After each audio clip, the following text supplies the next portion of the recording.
You're going to get into it. Times when we wind each other up. There's going to be times when we're very unhappy for whatever reason.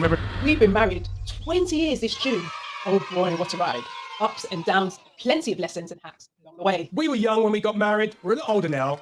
And it got us thinking, as we approach our 20th wedding anniversary, what would we have told our younger selves? If we could go back in a time machine and tell ourselves, or anybody's about to get married, what we now know. In this sit-down conversation, we talk through our 20 years of experience in our marriage and what we have The learned. tricks, hacks, and cheat codes. We're not experts, but whatever we know, we want you to know too. You don't have to learn a hard way. Essentially, we're giving you the marriage cheat code from 20 years condensed into just over 2 hours. Yeah, we know. Thank us later. But we have had an interesting ride. Some people didn't think that we were going to make 20 months, let alone 20 years. They were wrong. Sorry, we proved you wrong. They were so wrong. You were so wrong. We proved you wrong. But you know what? To be honest, I don't think we thought we were going to make. I wasn't sure about that, especially how my mindset was going in the marriage. Like, you know, by week 20, we're like, did we make the right decision? Can we bail? Oh, no. You know? And here we are, 20 years later. Wow. It ain't all been a theme park ride. Oh, I know. It hasn't been all a theme park ride. It's been ebbs and flows, ups and downs. Well, I guess it has been, a roller coaster. Yeah. I didn't want to say something cliche, you know? Everyone says, you know, it's not a roller coaster. Yeah. It's such a cliche thing to say, oh, it's like a roller coaster. Want to be original. Well, we've been through the 7-year itch. Did we go through the 7-year itch? 7-year itch. 7-year back scrub. I mean, 7-year, you know, rolling around. What about this one? Yeah. Can I have a receipt, please? Buyer's remorse. No, only joking. We've mostly enjoyed the ride, haven't we? Yes. We've stuck it out. There's been ups and downs, like in any relationship. But you know what? We've gone through the 20 years, so you don't have to. Now, that sounds wrong, isn't it? Because we want you, if you are married, to go 20 years and beyond, don't we? We don't want you to give up on year 5. But what we're trying to say is that we're going to cram as much nuggets and lessons that we've learned in 20 years in just under 2 hours. Wow. So strap in. We're going to be honest, aren't we? We're going to be raw. We're going to be authentic. This ain't a therapy couch, is it? No, it's no therapy couch. We are experienced. I would say, we're experts in so much, in a sense. Yeah, but we're not going to be telling you every just tips and advice of our intimate relationship. That'd be far too much information, my friend. Too much. And disclaimer: we're not licensed therapists, you know, so no coming back to say, "Oh, we tried your tip, your nugget, and our marriage imploded." Sorry, that ain't our intention. That we were saying up front, we're not marriage specialists. We have advised couples. We have been, you know, we're both Christians. We've been in the church and we have pastored people and we've encouraged them.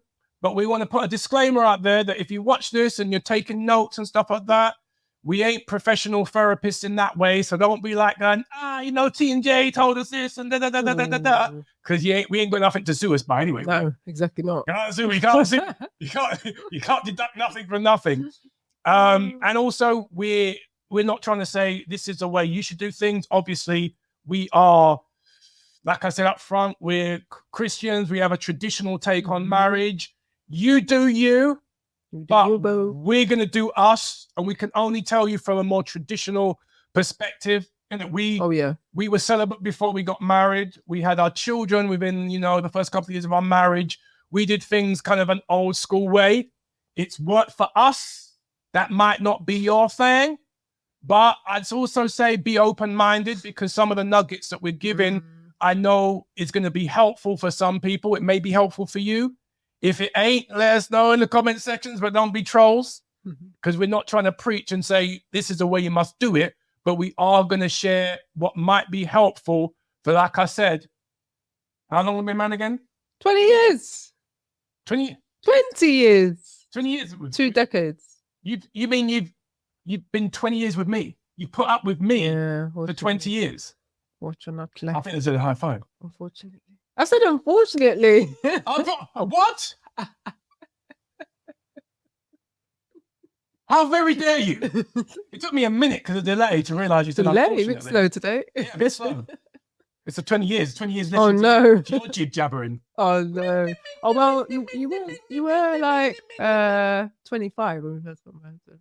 Huh? You were 25 at the time, weren't you? Yeah, I was 25. I was old man. Oh man. no. Old man 25. No, I was an old dude.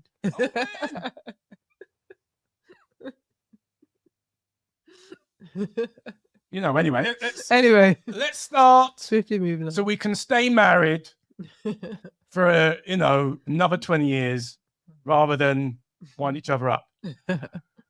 I've got some different topics in the box regarding marriage, and I'm going to pick one at a time. The magic box. And then we're going to talk about it and help you guys, and help you who's watching our lessons from 20 years. So 20, this is very valuable. This is 20 years worth 20 years of experience, of tears, of laughter, of pain, of suffering, of... That sounds like a movie. What's in the box? Wow. We'd be like the end of 7. We made like, Jolene, what are you doing there? You read? Anyway, spoiler alert, I should have said that. So if you do the honours of in the box, and we're going to go through the first topic that we're going to talk about. So here we have the box. Give a bit of shake. Give it a shake. All right, 1 second. All right. Oh, no, you're picking that one. Oh. Then we're not cheating. And the first one is, no one can make you happy. All right. Okay. So one of the problems with relationships, especially in 2024, we've been married again, 2004, that makes 20 years. We were together for 3 years before we got married. Oh, really? And again, we never lived together. We never tried before we buy, did we? No. Not down for that. We were quite traditional. And of course, part of it is because of our faith, because we're Christians. And then obviously it was just like we were just trying to be like, let's do things.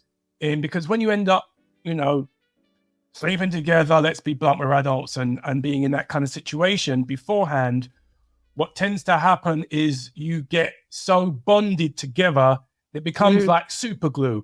It's harder to be separated apart because essentially your emotions and your body and all your feelings get in the mix up. Yeah. So someone might not be right for you, but you don't move away from the situation, because you're too bonded. So happiness, sometimes a lot of that can be the feeling, the euphoria you get by being intimate and so your focus gets muddy. But when I think of happiness, I think of happenings. Yeah. Happenings is like based on what is happening. Like, is he bringing you breakfast in bed? Are you going on extravagant holidays or something? And then when that's all gone, all of a sudden, something in life happens. Then you're going to be moody. Then you're going to be sad. And then you're not going to be happy anymore. So you can't base your marriage on being happy. No one can make you happy. You can't make me happy. No. I can't make you happy. You shouldn't put that burden on the other person. I don't think it's right. I don't think it's fair. I think it's selfish as well. Yeah, because I think when you think of the word happy, I can't help but thinking of the term happening. Yeah. So things that happen, obviously we want a lot of good things to happen to us. So I won the lottery, or I got a promotion, or I was having a good time on the beach. Those are things that are happenings. Yeah. So when they make you feel good. Yeah, and they're temporary as well. That's the problem. They're temporary things, and like they come and go. Like being on the beach. You're not going to be on the beach for the whole year round. No. 365 days of the year. Yeah. But what I mean by that is with happenings is that things that happen to you. So obviously you want good things to happen to you. Yeah. Naturally, you're not, unless you're a sadist, you want good things to happen to you. The problem is in a relationship, in a marriage, good things are not always going to happen. Oh. You're going to get into it. There's going to be times when you kick off, right? There's going to be times when we wind each other up. There's going to be times when we're very unhappy for whatever reason, whether because we have a misappropriate understanding of what we're meant to be in a relationship, whether you're going through difficult times, it might be finances are tight, or you're just not getting along, or difficulties, whatever. the problem is that when we start to look at each other as you're meant to make me happy. Yeah. And You why do you experience think that? that? Why do you think that is? Because I know why I think that is. I think Well, Sean, what do you think? I think I went into marriage thinking, oh, he can make me happy because of those Hollywood movies. I watched a lot of those Hollywood films. So you're blaming There's the always, Hollywood. yes, Hollywood. It's your Basically. fault. Yeah, because I used to watch those films all the time, and I used to be like, oh, it looks so lovey-dovey. And also, I used to watch. I had a few aunties that were married as well, a couple of aunties who I was around all the time, and I only really saw the you know, the outside. Yeah. And so I just thought, oh, they just look so happy and everything. And also, yeah, they're blended with the Hollywood experience. So I just thought, and also those animation films as well as cartoons, like, oh, happily ever after, like Cinderella, you know what I mean? It's always... Yeah, animation. I'm thinking like Family Guy, The Simpsons. No, like cartoons. You know, the old classic cartoons. Yeah. That Cinderella, oh, it's happy ever after at the end. And well, now it's like Tyler Perry, isn't it? Oh, no. Actually, not so much now, Tyler Perry, because Tyler Perry now is like X-rated. It's like, you see that Kelly Rowland movie? Serious? But more like, you know, like Diary of a Mad Black Woman. Yeah. Like, oh, you're my knight in shining armor. Oh, no, that was cringe. I remember thinking at the time we were watching that as well. I was like, oh my gosh, and you were like, you were like, why can't I was thinking at the time, why can't you be like that? Oh, that was it. Oh, Shamama. Oh, I want to be your knight in shining armor. Vomit. I literally was thinking at the time in our marriage, why can't he be like that? Oh boy. But no, with the braid, light skin with the braids. No, not the way he looks, but I mean saying that. Yeah. But that's the thing. Not saying that, but actually I think I would be saying that to you. Well, my night shining. Yeah. But then again, actually thinking about it, no, I don't think I would say that because that sounds kind of cringe anyway. Oh, it's epic cringe. epic. And also I don't think you want to hear me saying that to you. No, probably not. And that's the thing, because obviously, when we try and look to each other, that's when we've been most miserable. Would you agree? Yeah. We have been most miserable when we have tried to look for each other to be happy. So are you going to make me happy? You're going to make me happy? I'm waiting. You're going to make me happy? Yeah, because at the time, some days I didn't make you happy. And you look sad. So you can't look to each other. To put that burden on the other person is wrong. Yeah. And I think to look to, as we know, when we first started talking about this, that happiness is based on happenings. Yeah. And it's very temporary. It's not like joy where joy comes from within and it's within and it comes out. And it's like every day you could be joyful. Yeah. But not every day you're happy. Because it's based on the circumstances in your life. Well, as well, it's like two unhappy people can't make each other happy. So there was definitely a point where I was unhappy, and then you were unhappy at the same time. Yeah, I remember that. And then we were like, why are you making me happy? No, why are you making me happy? Did you remember? Miserable. You just remind me about something, right? You just remind me that's not right. Every time I used to be happy, and then I used to expect you to be happy, and then if you weren't happy, I wasn't happy. I was unhappy, sorry. Yeah. I'm thinking, why was I looking back at that now? I'm thinking, why was I like that? Why did I put that pressure on him to be like, he had to be the same as me? And if he wasn't, then I'd be in sync with him. Again, I think it's because of that unrealistic expectation that because we've been sold a lie, we've been sold a dream. It's our sole relation. The whole purpose of a relationship is for happiness. Where actually, I don't believe it's for happiness. I believe it's an experience to develop each other. You know, to build each other and to don't get it twisted. We're not supposed to make each other unhappy. No. You know? I'm not supposed to be like, oh, it's so good I'm miserable with my wife or you're miserable with your husband. We're not meant to be making each other miserable. No, of course not. But it's like happiness is included and should be included. Yeah, of course. But it's not the main arc of the journey. Not at all. You know what I mean? Because the problem is that when it's not, many people have left relationships and bailed because they're like, oh, hang on a minute. I'm not happy 24/7. Yeah, because that's the problem. Wrong. The relationship starts. It starts off on a high. It's all happy and everything's going well. And all of a sudden, an obstacle comes along the way. It's like, oh no, I'm not happy now. And then it's like, oh well, we have to end this because I'm not happy or things are not going the way I want it. So then you move on to the next relationship and it's all happy again at the beginning, and then it happens again, and before you know it, you're going through the same cycle, recycling everything and nothing, because you're not dealing with the issue. Rinse and repeat. Yeah, exactly. Rinse and repeat, because you're not dealing with the issue. you're going through the same old thing. And literally, how are you going to change that moving forward in a relationship? You're just going to probably end up being a single person. So what you're saying is that if you're looking for someone to make you happy, it's inevitable that they're going to make you unhappy at some point. So then that's why people then swap partners like a line dance. You got it. Swap your partner, grab your partner by the hand. And then when that doesn't work out, like, done now. Yeah. Let's find. And also it makes me question, what are you looking for? What is it you're looking for in a relationship? And why are you in that relationship? Because if you're just basing it on, oh, the person's just there to make me happy, then what's the point?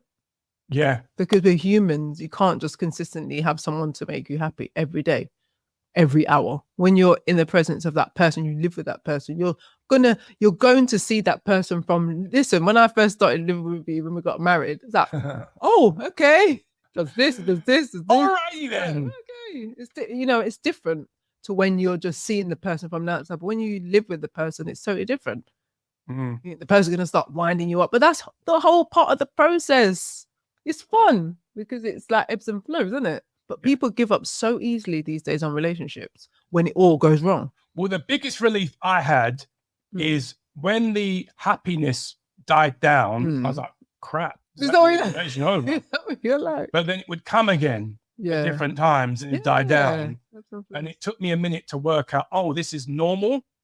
That it isn't one continuous honeymoon. It's not one continuous high. The relationship goes through ebbs and flows. I guess with seasons. And it's so cliche. It's unbelievably cliche when people say, oh, it's like a roller coaster. But I guess if it works, it works. Something goes up, it goes down, and it goes up again. That's the sort of pattern of a mature relationship. It's not one sustained high all the time. Not at all. I don't want to be brash. I mean, this is, maybe PG-13, but let's just say I remember watching a show, and it was a woman who, it was like a medical case that she was getting constant orgasm. Oh yeah, I think we remember. Some women like Harry met Sally. I'm having what she's having, but actually she said it was a misery. It was a nightmare. I remember because she was constantly getting the flushes and the feelings. And you think, oh, that's going to be fantastic 24/7. No, that was affecting her whole life, wasn't it? Not when you're in Tesco's, in the supermarket. That's just so inconvenient because she was like, when you're brushing your teeth, going through it when it was just in a different, like she's in a place that's public and that's happening to you. Yeah. How on earth you can't live your life as normal? Yeah. So I think that's a great metaphor of it's not one continuous high, but anyway, that's what's in the magic box. I think we've exhausted that one. Okay. Now it's time. See what's in the box. What's in the box? You go first. What's in the box? Okay. You are more selfish than you realize. Oh, do you want to start off? Yeah, you're more selfish. Oh my God. Than you realize. Yeah. I didn't realize how selfish I was until I was married to you. Okay, explain. Because I went into the marriage like about me, myself, and I. And then to think about someone else, I thought I didn't actually think about you in terms of I didn't put you first. So it wasn't that all I do is think about you. No. Okay. So it's about, okay, what can I get from the marriage? It's all about romance, obviously. I had all that. There's about me first and then you. Yeah. I was so selfish. Plus I went in the marriage as a selfish person anyway. Yeah. So it's only over time I had to become unselfish over time. I had to learn that even through having my first child, and over time I've had to unlearn things. It's things from going back to childhood. Growing up as an only child, you get everything to yourself, you get spoiled. But then when you all of a sudden you get married, you're like, I'll think about myself. But that was based on what I could get from you. There's more what I could get. That was based on more what I could get from you. You know what I'm saying? Yeah. So yeah, that's where that selfishness came from. And I think you really saw that after a while, and that got on your nerves because you're thinking, why is this woman so selfish? She's not thinking about me. Yeah, I think there was definitely a sense of, because I went in with it self, but I'll let you in on a secret, a trade secret. I went into the marriage selfish as well. Dear. I was thinking, yeah, I've got this attractive, almost trophy wife thing, you know, being on my arm, thinking, yeah, man, I've got my wifey, me and my wifey. And I think, you know, we're in our early 20s. There's a level of the optics in it. Yes. And the level of what looks, you know, what was making you feel like good in your self-esteem. Yeah. Because let's face it, at that age and stuff, it's about your self-esteem is external, isn't it? Validation. For a guy, if you have a very attractive woman on your arm, there is an element of that that's like, yes, mate. Yes, brother. Yes, my brother. You've done good. Does it feel like you proved yourself to people, like showing like, oh, an element of that. There's an element of that. There's also an element of you just being like you're with someone that you're attracted to, innit? For men, we are visually oriented all the time. So you want to be with somebody that you're attracted to naturally, emotionally, physically, sexually. It's just like that's just a So when did all that fizzle out then? When did all that go? It's not that. It's just more. It's just more of. I think after a while, like I said, with the happenings, when people, it's connected to the last topic about making each other happy. It's a selfish. It's a selfish motivation. Yeah, it does go into selfish. Yeah, it's a selfish motivation because it's like I weren't thinking about making you happy all the time. I was thinking about me. How do you fulfill me? It's like Jerry Maguire. You complete me. I can't stand that.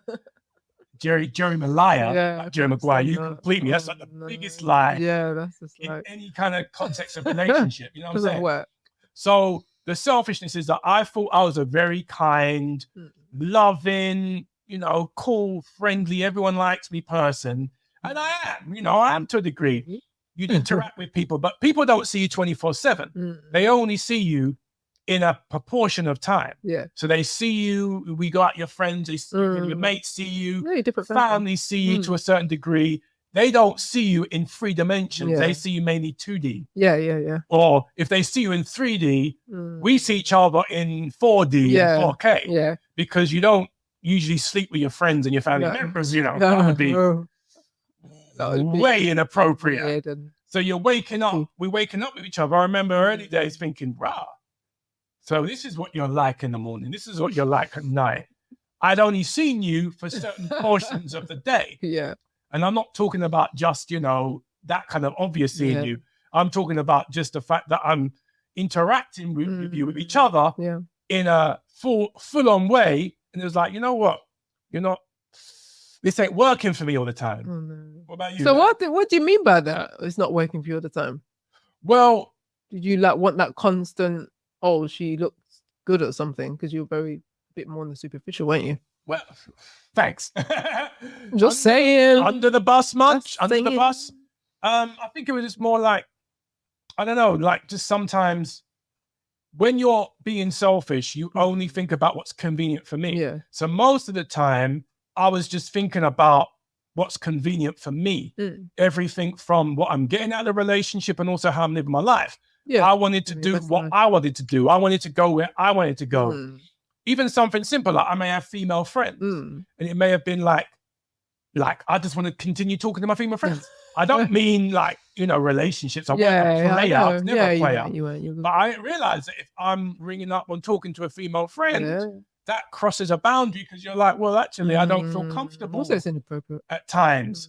Like, let's just hang out with a female friend. The same with a male friend. I'd be like, well, actually, I'm not comfortable with guys calling you up. And even if it's not that I think something's going to happen, but it's just an unspoken boundary. Yeah. And I think sometimes people want to live their single life in, some people might think, and this sounds like very old fashioned, you know, like, oh, I'll roll exactly how I rolled before. Yeah, that's why your marriage is in trouble. That's why you're splitting up, because relationships are about compromise. Absolutely. And no one wants to compromise because you're thinking, why should I have to do anything different to what I did when I was single? But that's the thing as well. I've always thought that, like, if you're single for a lot longer, you then find someone, you get married, that's probably going to be harder you know what you were saying about, obviously, you can't be single still. Yeah. When you marry someone, you're with that person. You can't live like you're single when you're married, because that's not going to work, and your marriage is going to mash up. Yeah. But what I'm trying to say is that those are the things you have to think about, especially someone who's going to be going into marriage, being single for longer. For me, obviously, I got married when I was 22, so I spent less time. I'm almost catching up with the amount of time being single to married now. Yeah. Wow. That's going to surpass it soon. Yeah. In the next few years, you know what I mean? So it's like, so yeah, those are the things I think people have to, questions they have to ask themselves, which I didn't do. I know you didn't do either. You just went into it, boom. So you saying you had expectations going into marriage? Yeah, I did. That were not so much about what you're going to do for me. No, it wasn't at all. I'm only being honest. I didn't. I didn't. Keep it real. I didn't think that. I was 22 years old. Well, who thinks about, oh, what's the person I'm going to do for the person? I was thinking, what about me? What can I get? It's just me, myself, and that's what I'm saying. I imagine myself, you're making breakfast in bed every day. Bring me breakfast in bed every day, not making the breakfast in bed. Bringing me the little bit I can think like a man. With the scene where, I can't remember the actor's name, brings Taraji P. Henson the breakfast in bed. I thought it was going to be like that. So exactly it was going to be you expecting a wine and dining. Essentially. Yeah, in a way. I thought it was going to be wine and dining every day. So what would you say to your younger self then about being selfish in marriage? What would I say to my younger self about being selfish? I would say to my younger self now, from all the experiences all the lessons I've learned throughout the years, is to not go in with those expectations, not to enter a marriage like thinking about yourself. Think about, remember, you're married to that person. You're not there to give to yourself. You're there to give to that person. And remember who you've married. Think about them first, then you second. To go into a marriage and think about yourself first is, what's the point? You might as well just be on your own. Yeah, I agree with that. I think I would add to that,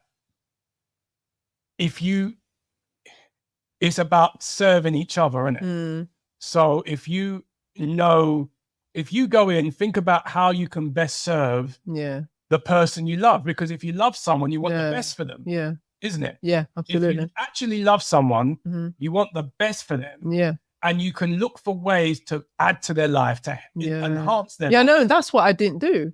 I didn't have those thoughts. I think it's honest that we both we did what we could get. Yeah, absolutely. It's so wrong. Especially because we may have had like a hole or a need. Yeah. And most people, if they're honest, they go into a relationship with a need and they want to feed the need. See what there? And they're not thinking about give. It's like the Bugsy Malone song. You give a little love and it all comes back to you. Nah, nah, nah, nah, nah, nah. The other verse is like, if you you crave a lot of love and it don't come back your way, so you get divorced or you walk away and leave. So because it doesn't go according to plan, you just give up. So yeah, I think selfish behavior is death to any relationship. Yeah, it is. Romantic, family, friendship. If you're just thinking about, me. It's like, I think it's that entitlement, especially now, this generation, they have that sort of entitlement mindset. It's about what I can get. What are the gifts I can get out of this? Oh, buy me this expensive Gucci bag or whatever. It's about what they can get. But what about what you're giving to the person? Yeah, I'm not just saying about gifts. I'm saying in general, what can you give? Yeah. It's not a very giving generation. Yeah. It's about what they can get for themselves. I say this in all honesty. Some of the best moments in my life where I felt the best is when I've given. Yeah. I've done something for someone and I've made their pride. I mean, whether it's a friend, a relationship, or even a stranger, like if you've gotten someone who's homeless, you brought them a meal and you just felt really good. Where I found when you only are looking about yourself, you're always miserable because nothing's good enough. Absolutely. So, all right. I think we've exhausted that one now, see? Yeah. Moving on. What's in the box? What's in the box? Okay. All right. Long reaction. Let's see what's in there. Woo! Children are a blessing, but a distraction. Oh, okay. That's a big one, isn't it? That's a big one. What's your thoughts on that, T? Or should I'll go first. What's your thoughts, Jay? Okay, children are a blessing but a distraction. Okay. Now, when we had our first child, she was a blessing. Yeah. But yes, she was a big distraction. And that was hard. I remember it being hard to get that balance. I can never forget seeing your face, right? Yeah. And you're both thinking, what about me? What about me? I feel left out. Hello, are you here? Hello, remember me? I'm your husband. But it's kind of like I had to learn how to get the balance because it was trying to navigate being a mother as well and then having a husband at the same time. That was difficult. Yeah. Being a mother and being a wife at the same time. That's new for anyone. So it's trying to get through that. But at the same time, I didn't think about you, right? Child birth. Be honest. Yeah. I didn't get a look in for a good few weeks or months, did I? Nope. So, because it was all about the baby, yeah. Which is normal. It's normal for the baby to become the center because their needs are much, right? Yeah. Because they can't look after themselves. Yeah. They can't feed themselves. They can't pop to McDonald's. They can't change their nappies on their own. They cry. You got to do everything for them. But at the same time, well, babies are naturally selfish. But it weren't just about the baby. You were obsessed. Was that? Be honest. I don't remember. Be honest. 18 years ago. It was baby and stuff. Wow. And I didn't get looking. I got no play. No. I got zero play. Oh dear. So how did that must have made you? By myself. Did you feel jealous then? You must have felt jealous. For the baby. You must have felt jealous. You know that. Was that? You must have felt jealous. You know that. Jelly. Jelly. You must have admitted it. You felt jealous. Yeah, you did. Come on, you felt jealous. You felt jealous. You were jealous. What was your jealous tone? But why wouldn't I be jealous? Because at the end of the day, yeah, that's my wife. I think I didn't know this. No one told me this. When a woman has a baby, her instincts are all for the baby. Yeah. See, I couldn't wait to be a dad. I loved the process, and I was excited, and I was grateful for, the experience. Yeah, of course. Yeah. However, remember when I said about being selfish? Yeah. There was still a part of me that was completely selfish. Oh, I'm no. honest. I was like, I love the baby and all that, but just put the baby down for a bit. Step away from the baby. Put the baby in the crib. Oh, it's no. me time. Oh, no. Me time. So I felt neglected. Oh. You know what I mean? Naturally, I think I speak for most of the male population to say there was an element of feeling neglected. So how long did that last for then, that feeling? About 10 years. No, I'm joking. Oh, no, that's a lot of years. No, I'm only joking. I know. I don't know exactly to put a time on it, but I do know that because for you, obviously the baby was inside of you. Yeah. So there was a more unique and maybe stronger bond initially. Yeah. So when the baby came out, it was just like seeing what you've already had. Yeah. But for a guy, we're watching and I'm observing and there's a little bit that feels a little bit like we're kind of left out, we're a little bit left out in the cold. You know what I mean? Like left out in the cold. And we know intellectually, baby needs its milk, baby needs its TLC. But it's like, what about what about me? My TLC? What about my needs? Oh no. Push the baby aside. So I think I wish someone had maybe pulled me to one side and said, listen, it ain't gonna last forever. Yeah, absolutely. Because it felt like forever. It felt like everything revolves around baby. Nighttime especially. Oh, too tired. Yeah. I've got to wake up and I've got to feed the baby. Too tired. I ain't got the energy. I'm not into it. Mash up. You seriously mash up. You ain't got no energy. What about when you have the second and the third then? Did that make it worse for you, or did you get over that? I don't know. I mean, you tell me. What about you? You're the one who's focused. Do you feel that your attention was almost solely on especially I think especially on the first child. It was our first daughter. It was my attention was like, okay, I've got to feed this child. Yeah. The baby's crying. Remember how our eldest used to cry? Yeah. I've got to go and feed her. Yeah. Every cry, I'm thinking, okay, I'm waiting for that cry now. Okay, it's coming, building up. Okay, I got to go. What do? I can't leave her crying there, can I? In the crib.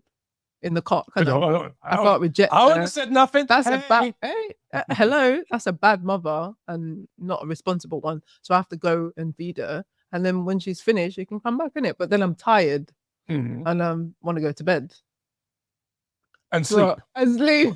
And sleep. But I had to sleep because obviously I have to look after my body to be able to feed her. I have to eat well to be able to produce the milk and all that. See, a brother a understands that on an intellectual basis. Yeah. Remember I said about the selfish thing? Yeah. There's also a part where it's like, I know, but when are you Yeah. not tired?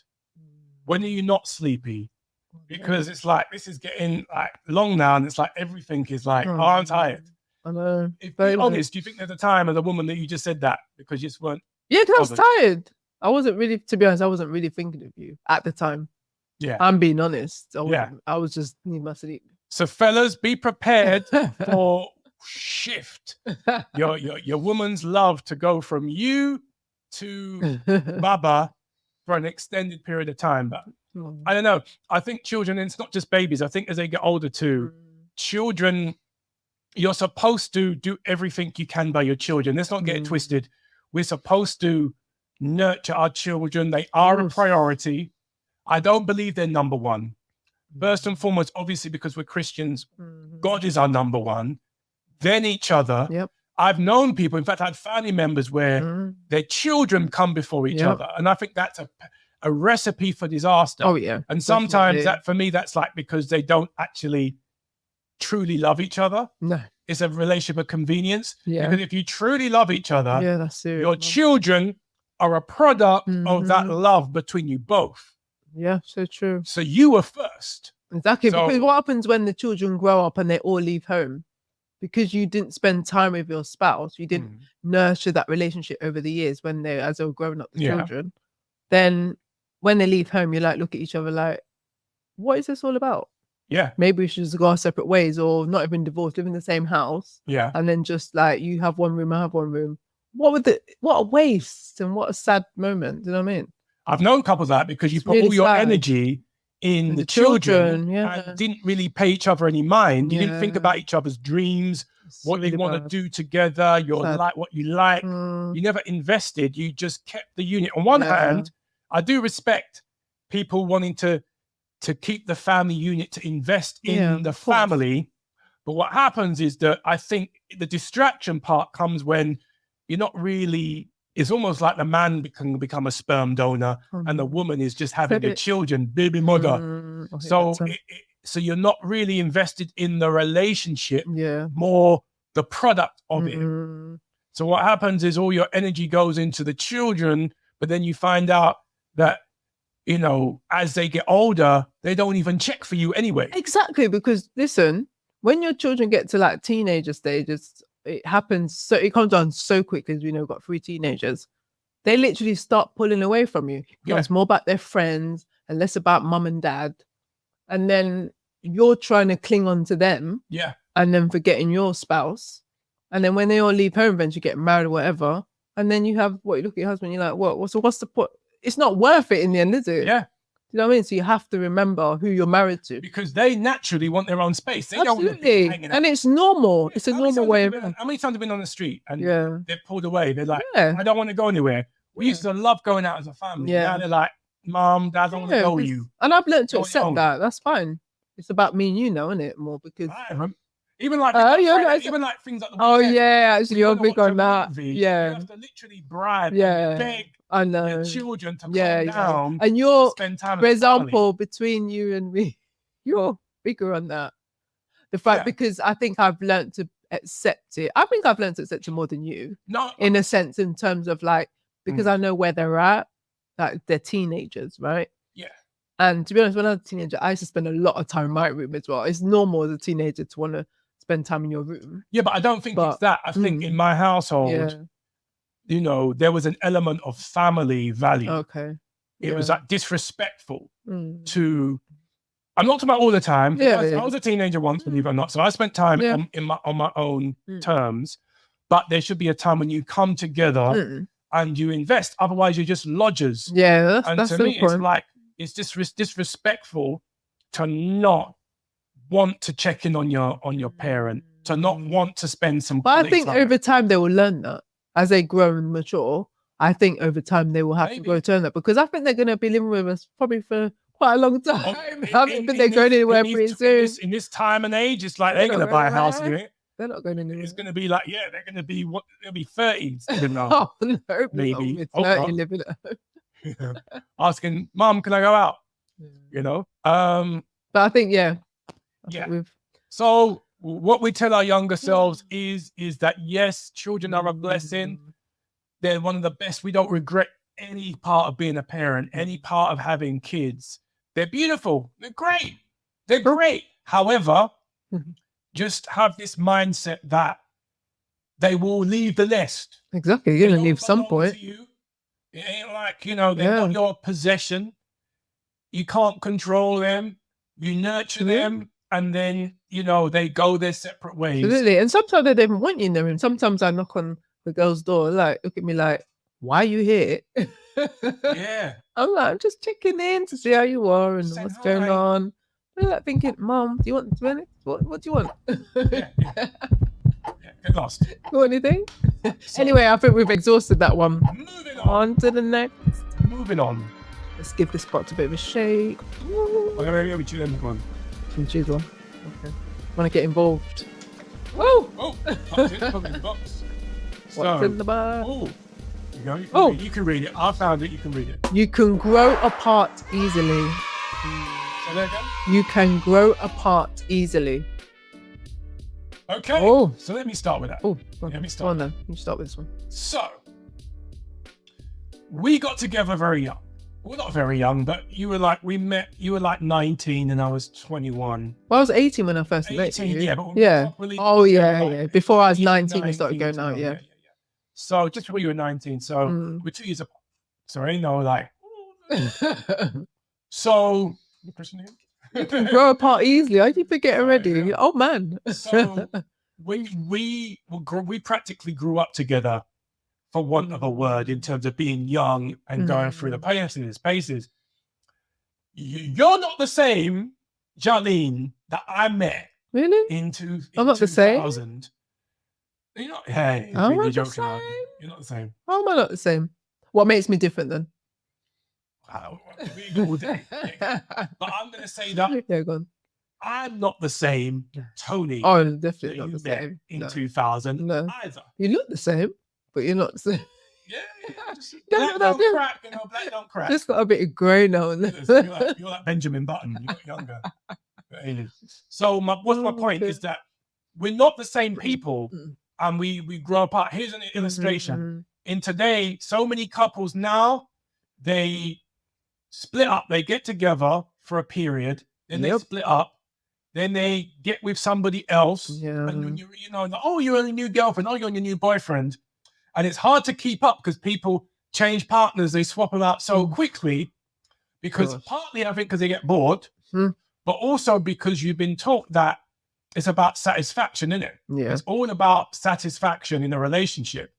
And what happens is that you eventually, before we talked about happiness, eventually you're going to get buyer's remorse, isn't it? That you're going to be like, oh, I liked being with you, but there's a point where it's like, I'm bored now, or it's like, I love chicken. There's only so many times, and there's only so many times I can eat chicken and I'm not bored. Yeah. So if you're eating because you want to be sustained, then that's cool, because you're not like when we're working out in the gym. Yeah.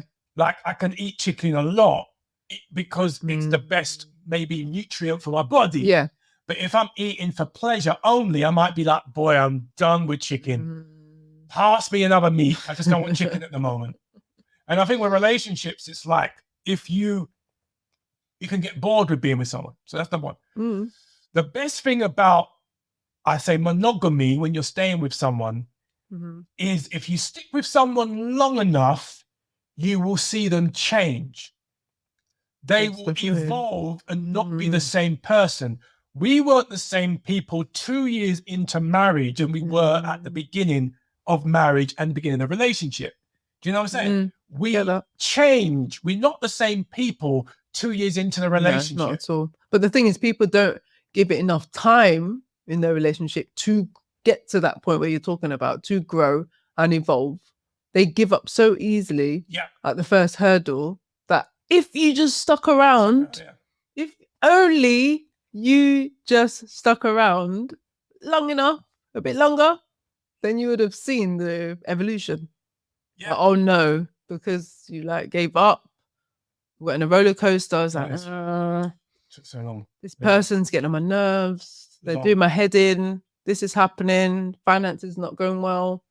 So where I was landing with that is that in a normal monogamous situation, you will be with the one person, but they're not going to be the same person for 5, 10, 15, 20 years.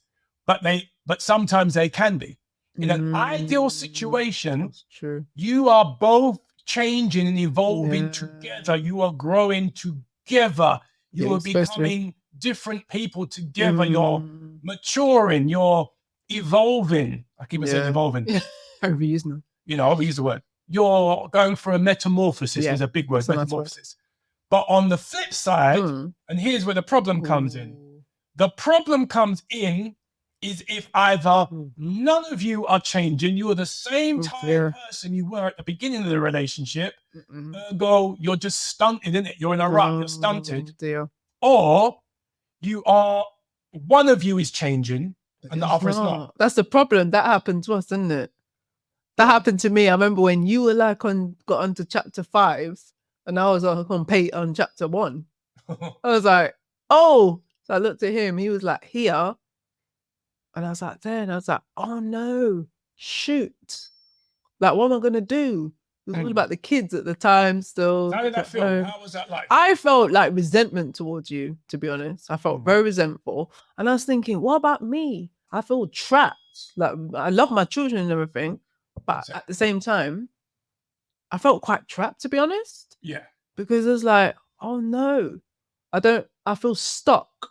Like I'm like, like a bit stuck, like super glue or something. I'm like, can't move. Or like a car that's been cracked. And you were going like on fast speed. And I was like, you need to slow it down a bit, slow it down. And I didn't know what to do because I'm like, you're going fast at fast speed, at full speed. And I was so far behind. And I knew I had to catch up because that was dangerous. And you were having all these experiences, you were acting. I was just at home as their mum with the children. And, that's a blessing to have that the fact I've got children and as a mother, and people do say, oh yeah, mother, that's a blessing. But at the same time, why was I feeling like I'm just so far behind. I wasn't doing anything in my life. I needed meaning and purpose. You know what I'm saying? I felt like I wasn't doing anything. I was just still. And I was how old was I then? 24, 25. I was feeling like 26, something like that. It was a horrible feeling. I mean, to put things into context, I had a major life change that, I found, there was a sort of family things about identity that we ain't got time to go into now because that's a whole video all by itself. Yeah. But I think the main point is that I went through quite a drastic jump in terms of my personal evolution, and you hadn't. And I think there were some practical things, like you were at home with the children and stuff like that. But if we're honest, you made those decisions. And yeah, I did actually. And I think it was a comfort. It was a blanket. Because I think sometimes we do good things, but not for the right reasons. Yeah. So it's not that it's a good thing to be domestic. It's a good thing to be a homemaker with children, but there were choices you didn't have to make. So, because I think there was some other stuff maybe you didn't want to deal with, because I had stuff that I was dealing with as well as stuff that I wasn't dealing with. Yeah.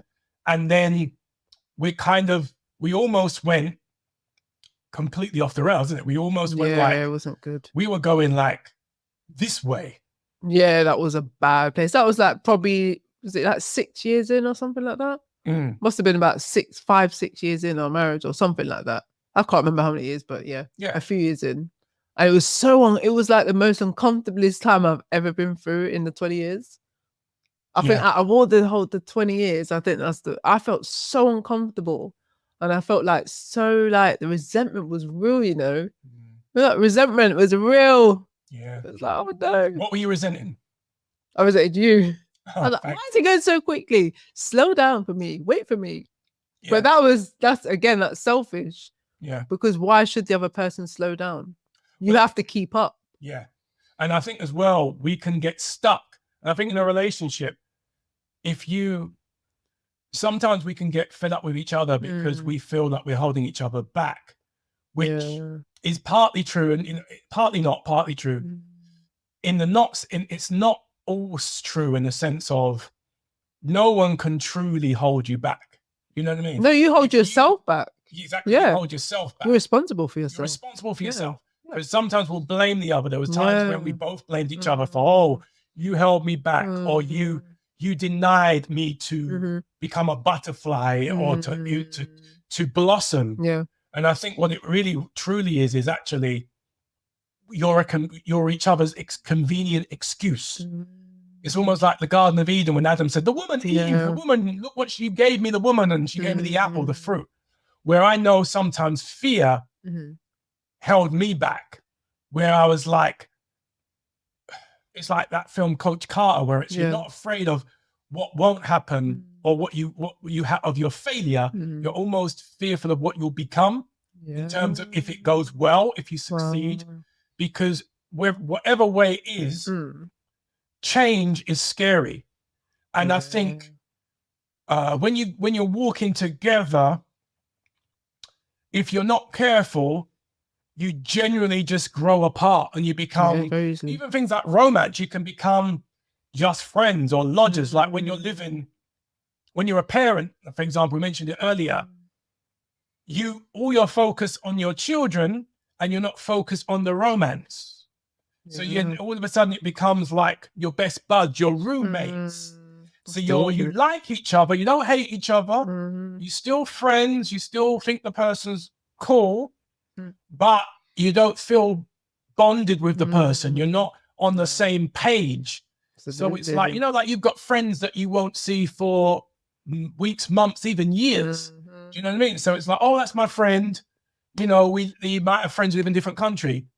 And it can be like that in your relationship. You've got to make sure that you stay on that same page, because the fact that I felt so uncomfortable, I don't want you that's watching to go through that same thing, because that was, in fact, I said that was not nice at all. That was so like, I kept questioning myself, thinking, how am I going to get off the same page? How am I going to get off the same? I mean, how am I going to get onto the next chapter and join my husband? What do I need to work on? Why am I like this? I was thinking, why do I feel how can I unstick myself from this situation? Because it was really horrible. It was actually real challenging time, I would say. One of the most challenging time for me, from my perspective. And I think you agree, right? But no one can do it for you. No one's at fault. You can't turn to your partner and say, you're the reason why I haven't grown and developed, unless it's an abusive relationship, which would say, to quote the movie, get out. Definitely. Do not stay in an abusive relationship where someone is controlling you, who's being physically, verbal, emotional, any abuse you should not tolerate. So, I mean, we're not talking about sticking it out. Sometimes it's good to grow apart. If someone is very nasty and narcissist and being aggressive and controlling, let that gap grow. Just get out. Keep stepping. Get out. You know what I'm saying? That weren't us, and that won't. That's not the type of relationship that we're talking about. But what I will add to it is that it's definitely the individual's responsibility. I want to add to what you said earlier. It is the individual's responsibility to make up their mind to get out of that, to join the other person on that same chapter. Because you can't, it's not very nice to not be on the same page, and you feel resentment, you can get into depression, anxiety, all sorts of things can come to your mind, and it's just uncomfortable. It's such an uncomfortable feeling. And I remember looking at my kids thinking, oh no, I don't want to start blaming my children, because at the end of the day, we planned our children. Do you know what I'm saying? It's not because of them, it's because of me. It's me. It's not you. It's not anyone else in like our family. It's not your friends. You can't blame other people for where you're at in life. It's you. That where you are in life. No one else. So to blame other people is wrong as well. So I think in conclusion, in short, grow together. Absolutely. How you grow together. Yep. Start thinking, checking in on each other each step of the way. Kind of do things together. Yeah. Encourage each other to grow. If one feels like they're lagging behind, stop a little bit to help them get back up. Don't judge them and say, oh, you're slowing me down. Encourage them to move forward. Yeah. Encourage yourself to not get stuck in a rut. And also have some kind of plan as a marriage, isn't it? Yeah, a plan together where it's like a vision of not just you, but together. What is our goal? Because sometimes when you're working together, there's a reason why you're in the marriage. It's not just for like what we're talking about, romance, because all that comes and goes, right? It's not every day is like that. I remember talking to someone years before when we in our early marriage, they thought it was just about all that. And I said to them, no, it's not all about that. But you have to find out why are you together? There's a reason why you are together. Oh my goodness, stop it.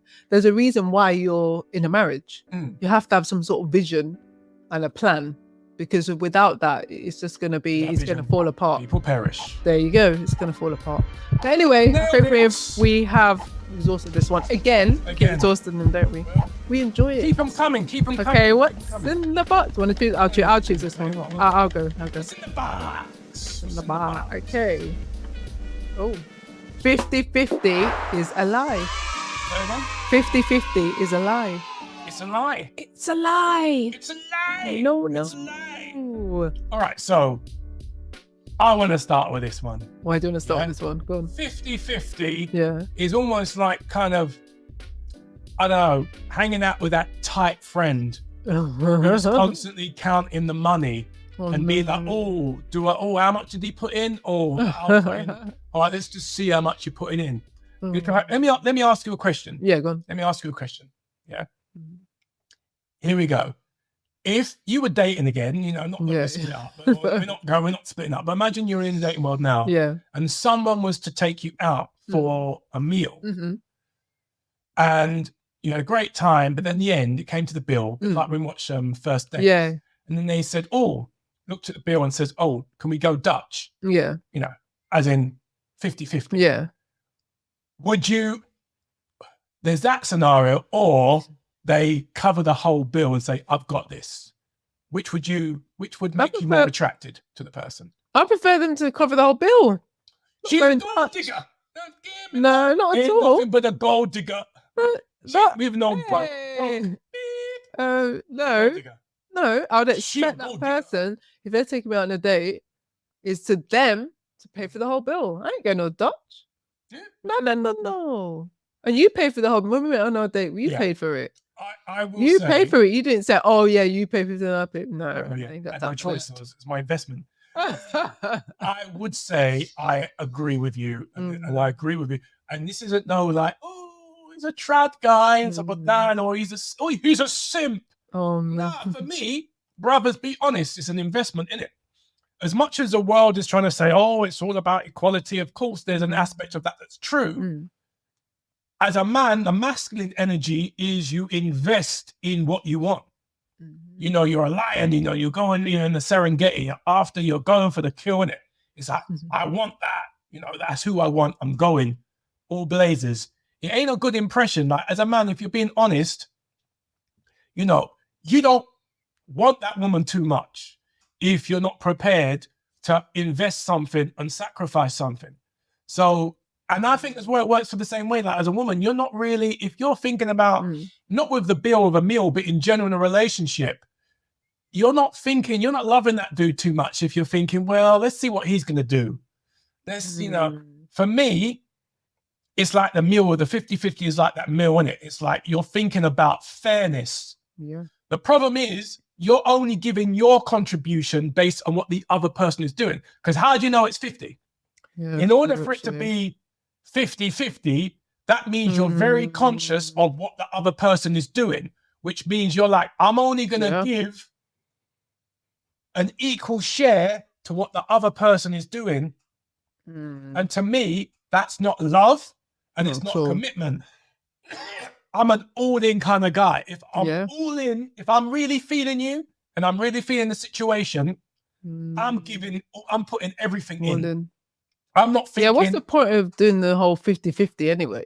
Whether it's a meal, whether it's investing time in each other, whatever it may be, you're there to put. You can't say, oh yeah, you put 50-50 and then it makes a whole. It doesn't work like that. You have to put 100. Yeah. You're both in, because at the end of the day, you are one when you get married, but you're still individuals as well. Yeah. So you have to put your part. You put your share, Tony, and I put my share. Yeah. You know, it's fair then, isn't it? Rather than saying, oh yeah, you put 50 and I put 50. Well, the reality is that 50-50 is not 100. No, because if it's half of you and half of you and half of me, yeah, then it's half. Another half is on the table. Yeah. You know what I'm saying? There's a whole half on the table that ain't getting a look in. No. So I'm not giving. You ain't got all that I have to give. I'm holding it back, and you're holding back. So my question is, why are you holding back? Yeah, absolutely. If you don't feel the relationship is going anywhere, or it's a long-term commitment, then you are going to hold your cards. You are going to keep some for a rainy day, because you're thinking, I ain't giving you everything because I don't trust you, or I don't want to give you everything. What do you think? Exactly. I think it's just the man has to. I think men have to think this through really well, because, as you said, it's an investment as well. Whether it's paying for a meal or it's whatever it may be, you can't think. I think the two people, in fact, have to think about it, because going in 50-50. Well, what's your personal? I mean, my personal experience on 50-50. I think sometimes I have been 50-50 in terms of, like, not necessarily a meal. Yeah, but it's related but more. Okay, how efforts I make. Yeah. You know, I put 50 in and I'm expecting you to put 100. That's not fair, is it? Yeah. Because, and also that's a burden on you, and then I don't have to do so much of the work. You know what I mean? Oh, just comfortable and take it in my stride while he just does all the work. No, Jay. It doesn't work like that. Or whoever's watching. There has been times. That's what I'm saying. There has been times in the relationship where I was like, well, I ain't putting all my chips in because she ain't, you know, she ain't giving her full share. No. Like, if I was to see you holding back, then I'm going to hold back. Yeah. And then nothing happens, isn't it? And then we both look at each other with daggers and pointing at each other saying, you didn't do that. And then you start resenting each other because of that. Because each person, if two of us held back, then nothing happens. Everything just stays still. But then at the same time, if I'm expecting you to put 100 in and I just put 50 or even 20 in, it's like, what is that? No one likes that person. Well, I wouldn't say no one likes that person. I mean, it has been abused where people in a restaurant, you go out for a meal and everyone gets amnesia about what they bought. So they're like, oh, you know, and you might have bought like one starter for the whole evening and someone had the whole menu, but they want to go 50-50. Like, really? No one wants to be that person who exploits the situation. So it's like, when it comes to giving, for me to have a good conscience, give everything you can. Don't be a doormat. Don't be a mug. Don't be exploited. I'm not saying that you give everything to somebody who is blatantly not even meeting you halfway with a 50. They're selfish, they're stingy, they're mean, and they're exploiting you. No. The reason, I'm not talking about that. I'm just saying, if you both give everything, then there's no lack. But I think you have to talk things through as well with that, because I think it's a good idea to sit down with your spouse and be like, you know what, why is it you're not giving the 100? Why just the 50? Because we don't want you, we don't like you. Because there must be a reason why you're not able to either push yourself or do whatever, or make effort. So it goes back on, there must be some issues somewhere that needs to be worked through together, not on your own, together, talk it through, whatever, and try to go through this process of how you can get to give 100, not 50, and then expect another person to put 100 in, or 50-50. So you have to dig out and scrape the barrel and be like, okay, what is going on here underneath the surface? Because usually there is always something in a marriage. You see everything, because in a marriage, each other is like a mirror, right? Yeah. If we each like a mirror, you're seeing these different sides, the good and the bad. Yeah.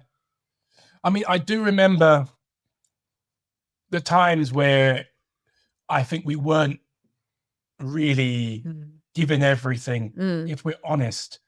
Yeah. And we kind of, and I remember that does lead to resentment, that does lead to blaming, that does lead to not wanting to be in a relationship, wanting to abandon ship because you feel like all the effort you put in is not being acknowledged, appreciated, or rewarded. Yeah. But I think what happens is no one really tells people this. So people go in thinking that a relationship is like try before you buy. Yeah. Or, you know, I'm going to have I will be in it for as long as it works for me. Yeah. But can it really work if it's only on a sort of a conditional basis? Yeah. Because you might think, oh, it's not worked for me, it's not worked. Well, actually, it's more that you've not actually, you've held back half of the energy. Yeah. And so the other person. Absolutely. So, you know, like the song, Could It Be Magic? Yeah. You're always thinking those songs, aren't you? Imagine, no, work with me. Imagine how magical the relationship would be if no one was holding back. Wow. If you were honest, like rather than fronting, rather than acting like you don't care as much as you do, rather than being reserved, rather than, especially because some of it's about the hurts of previous relationships. Oh, I gave my all to that guy or that girl before and they didn't appreciate it, so I'm holding back this time. How's that going to work out for you? You know, why not be brave enough to be like, I'm going to give it everything. And if the person ain't good for it, then fair enough. Pack up bags, move on. But you never know if you haven't tried. And for me, that's the problem, that so many people are holding back because they're not looking to give, they're just looking to receive. That's what I was going to say. Yeah, that's what I was going to say. You said it before I did, actually. I want to add to that because it's the intentions in the first place, what the person wants out of that relationship.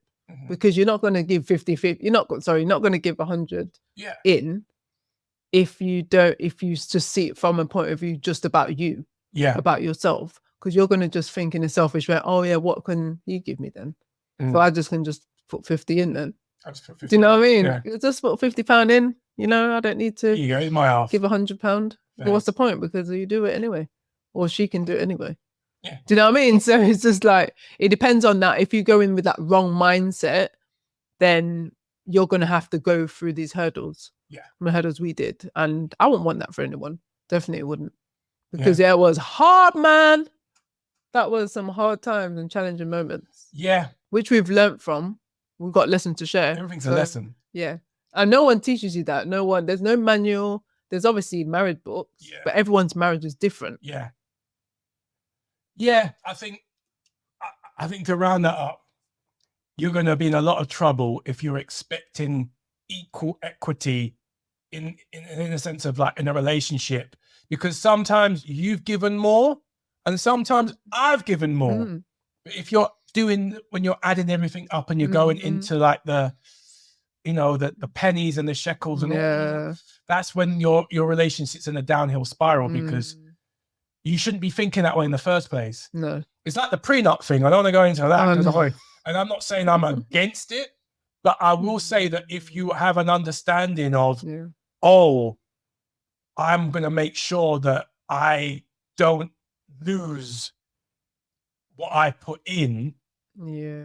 I'm not going to try and say it's wrong, but I'm saying, is that a healthy start to a serious relationship? Because it's like you're going in, and I think if you're on like your second relationship, like second marriage or third, then I'd say probably, get a prenup, because you ain't good at this marriage thing. It ain't going to last too long. So you might want to, cover yourself. But I think if you're going in with your first try, I just don't think it's a good thing to have that mindset of, well, it could go wrong and I'm going to squirrel away something. I'm going to make sure I can split. Even if it's like, it's amicable. It's like, it's just a trend now, though. It's a trend. It's just the culture we live in now. Why people do prenup. Because I totally agree with you. But at the same time, it is definitely a trend thing why people are doing it. Because obviously it's protection for themselves in case this thing mashes up, especially celebrities who've got loads of money at stake. Yeah. Of course you're going to do a prenup. Like Ben Affleck and Jennifer Lopez, man. There's millions and it's millions not looking good, at stake. is it? Yeah. And also with their track record of relationships, I would say a prenup makes sense. But I think for us regular folk, you know, just try and give 100 in the relationship. Yeah. And at least then if it was to go pear-shaped, if it was to go wrong, you walk away, hopefully with respect and dignity rather than fighting each other for every last bit. Because how you start, how you end something, I think is related to how you began it in the first place. Absolutely. Do you know what I mean? But anyway. Yeah, but we've exhausted it again. We keep exhausting these, don't we? Yeah, that's the next one. Keep them coming, keep them coming. But what's in the box? What's in the box? Okay. Ooh. Difference is good, but you must balance it. Say what now? Difference is good, but must balance it. But you must balance it. All right. Okay. So what do you break it down, Jay? Break it down. Difference is good, but you must balance it. We're all different. Me and you are both different, right? Mm-hmm. Both different. Okay. I'm an introvert. You say an extrovert? I'm an extrovert, yeah. I would say in the beginning I was more of an introvert. But over time, I've become more of I would say an ambivert. So sort of work somewhere in the middle. You have to be different, innit? Right? Yeah, ambivert. That's cool. It's in the middle. It's balanced. Yeah, it's like, 50, the scales. Yeah. So we've had to come to this conclusion. Okay, I'm the introvert. You're the extrovert. Yeah. Yeah. You like you're around people. You are energized. Yeah. At home, I tend to be a bit more like energetic. Yeah. At home, you're the totally different. You're just like, house, I'm loud. Yeah. You're quiet. In the house, I'm quiet. Exactly. You're loud. And so, how does an introvert and an extrovert deal with stuff? It's like, okay, I'm quiet in conversations. You'd be at the beginning. You'd be more talkative. Like we went in our Pizza Hut. On our first date. I already spoke. Oh, dear. Did I even say a word? Oh yeah. Well, I thought it was yesterday. Right? It was my monologue. Essentially, I was just talking to myself because you were just there quiet. I'm surprised you wanted to see me again after that because I just remember feeling so nervous, actually. I was really nervous. Yeah. I was only, 18? No, I can't remember how old I was, nearly 19 or whatever. And I was just, my leg was shaking. My legs are always shaking when I'm nervous, right? My legs are always shaking when I'm nervous. And because it was a nerve-wracking situation. It sounds really bad, right? Yeah, don't make it sound like no. It was no. I was actually not a very confident person anyway. I was nervous and I was a bit timid. That's what I was. And then you've got a big voice like you in terms of you've got a lot to say. You're very much an intelligent person. And I was like, this person is like, oh my gosh, like, what are you saying? But yeah, I think over time we've had to know what the differences are and sort of try to navigate through those differences. It hasn't been easy at times because obviously I don't know what it would have been like if two of us were extrovert. That would have been awful. That would have been like no word in. Can you imagine two people just loud people? But then again, extroverts not necessarily loud people anyway. Like you're an extrovert, you're energized by the people. Like when you go out the house, in the house, you're not an extrovert, are you? There's different levels. An extrovert doesn't mean that you are loud. No. It means you get your energy from outside of yourself. Yeah. The same with being an introvert doesn't mean you're quiet. It just means that you recharge away from the crowd. Yeah, absolutely. So over time, you have to get the balance as well, right? I think we've started to get the balance now. But I think for me, I think in terms of just to keep on track, the difference is that we resented each other's difference. That's the main point. I resented the fact sometimes that you were too quiet or you were non-confrontational. I'd be like, why don't she speak? Why don't she get angry? Like growing up in my household, not in cool, but like growing up in my household, people were very opinionated and we'd row. Yeah. My parents used to row. So you expected that from me? Yeah. Because of your environment. Yeah. But I wasn't like that. And I couldn't be like that because that's not me. Yeah. That's not how it didn't come natural to me to do that. I mean, even now I don't get angry. I'm not an angry person. We'd have to be like, all of a sudden I just keep it in and all of a sudden I'm just like. I'm not saying get angry, but I mean, I think maybe as well because I knew your grandparents who you were raised with, they weren't argumentative people, and they were quite chill, but partly because they were like in their 80s at the time. So I think they probably got all of that out of the system. But I think in ways I could tell that you weren't used to getting into it. Yeah. So it felt sometimes like bullying. Like I might be bullying you because I was just very blunt and was confrontational. And you were like, whoa. Yeah, it was a bit much sometimes. I was like, oh, wow, he just says things how it is. Because you say things how it is, and I'll just be like keeping it under the surface and not really. I didn't say things how it was at all. But I would think about it, but you'd never know it. You just stay inside. And that's the problem, isn't it? If you don't say things how it is and talk things out, share stuff, what you feel like. Continue. Yeah, because I was a very sort of like, no, I'm not going to deal with that. And I'm so quiet and I'm not going to. Whereas you would literally tell the person how it is. And I'd be like, ooh, as you just said, that's too much. Because also I wasn't used to that. No one did that. Like my family, no one. Because a lot of these things you go through comes from your childhood and comes through adulthood. No one told me about myself, or no one said how it was. No one said that. No one said that. No one told me about myself. So how did it feel to have, to be with someone so different? Yeah. How did it feel? That was difficult. In the early years. It was really difficult. I ain't gonna lie. That was difficult because I'm like, I don't know how to react to this. This is too much. I'm like, ooh. Yeah. Ooh, how's this gonna work out? Oh, I was a bit afraid actually, in a way, not in a bad way, but afraid of like, oh, like how do I respond? Because regarding that, even conflicts and stuff like that, I don't know how to deal with those things. Yeah. Arguments, I don't know. I was just like want to push things under the carpet because obviously that's the only thing I saw happen when I was growing up. So I didn't understand it. I didn't understand why things were so deep. Like we'd get emotional over small things with a tear. And I'm like, we're just having an argument. It ain't that deep. But not understanding that that's because you had a different story. And I think one of the biggest problems in a relationship is when we expect the person to be like us. We expect them to have been on our journey, to think like us, talk like us, reason like us, and that's a recipe for disaster. Because why would you marry yourself? You don't marry a clone. You don't marry an identical twin. You marry somebody because there's something about them that is who they are. Absolutely. Not to conform. And you have to have an understanding. Over time, we had to have an understanding. Okay, T, you're different. I'm different. We're brought up in two different households. Yeah. Literally coming together in a marriage, and boom, this is what you get, right? But then you have to work that out with each other. How are you going to navigate that? And how that's going to help you to come to some sort of arrangement or negotiate how you're going to, do you know what I mean? Yeah, change totally. And not to change each other, but to come into some sort of agreement. Yeah. And I think you help each other to let you grow as well. It helps you grow into a person because I've been able to, over time, it's taken a long while, seriously. It's taken some hard knocks and lessons and like, how do I deal with it? Because you expecting me to be this, come on, like, be shout, do you know what I mean? Be a bit like, well, I mean, different, but can't be. But the flip side of that is that we are different. And in your relationship, I'm sure you're different unless you've married your clone. Oh, no. However, on the flip side of that is that some people are stubborn.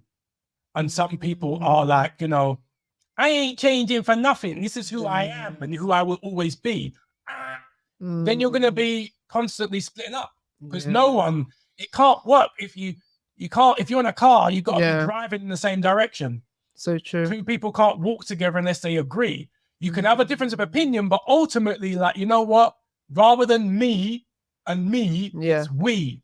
You know what I'm saying? Yeah, and that's true, actually, adding to that, because I think we live in a culture now where it is about me and not we.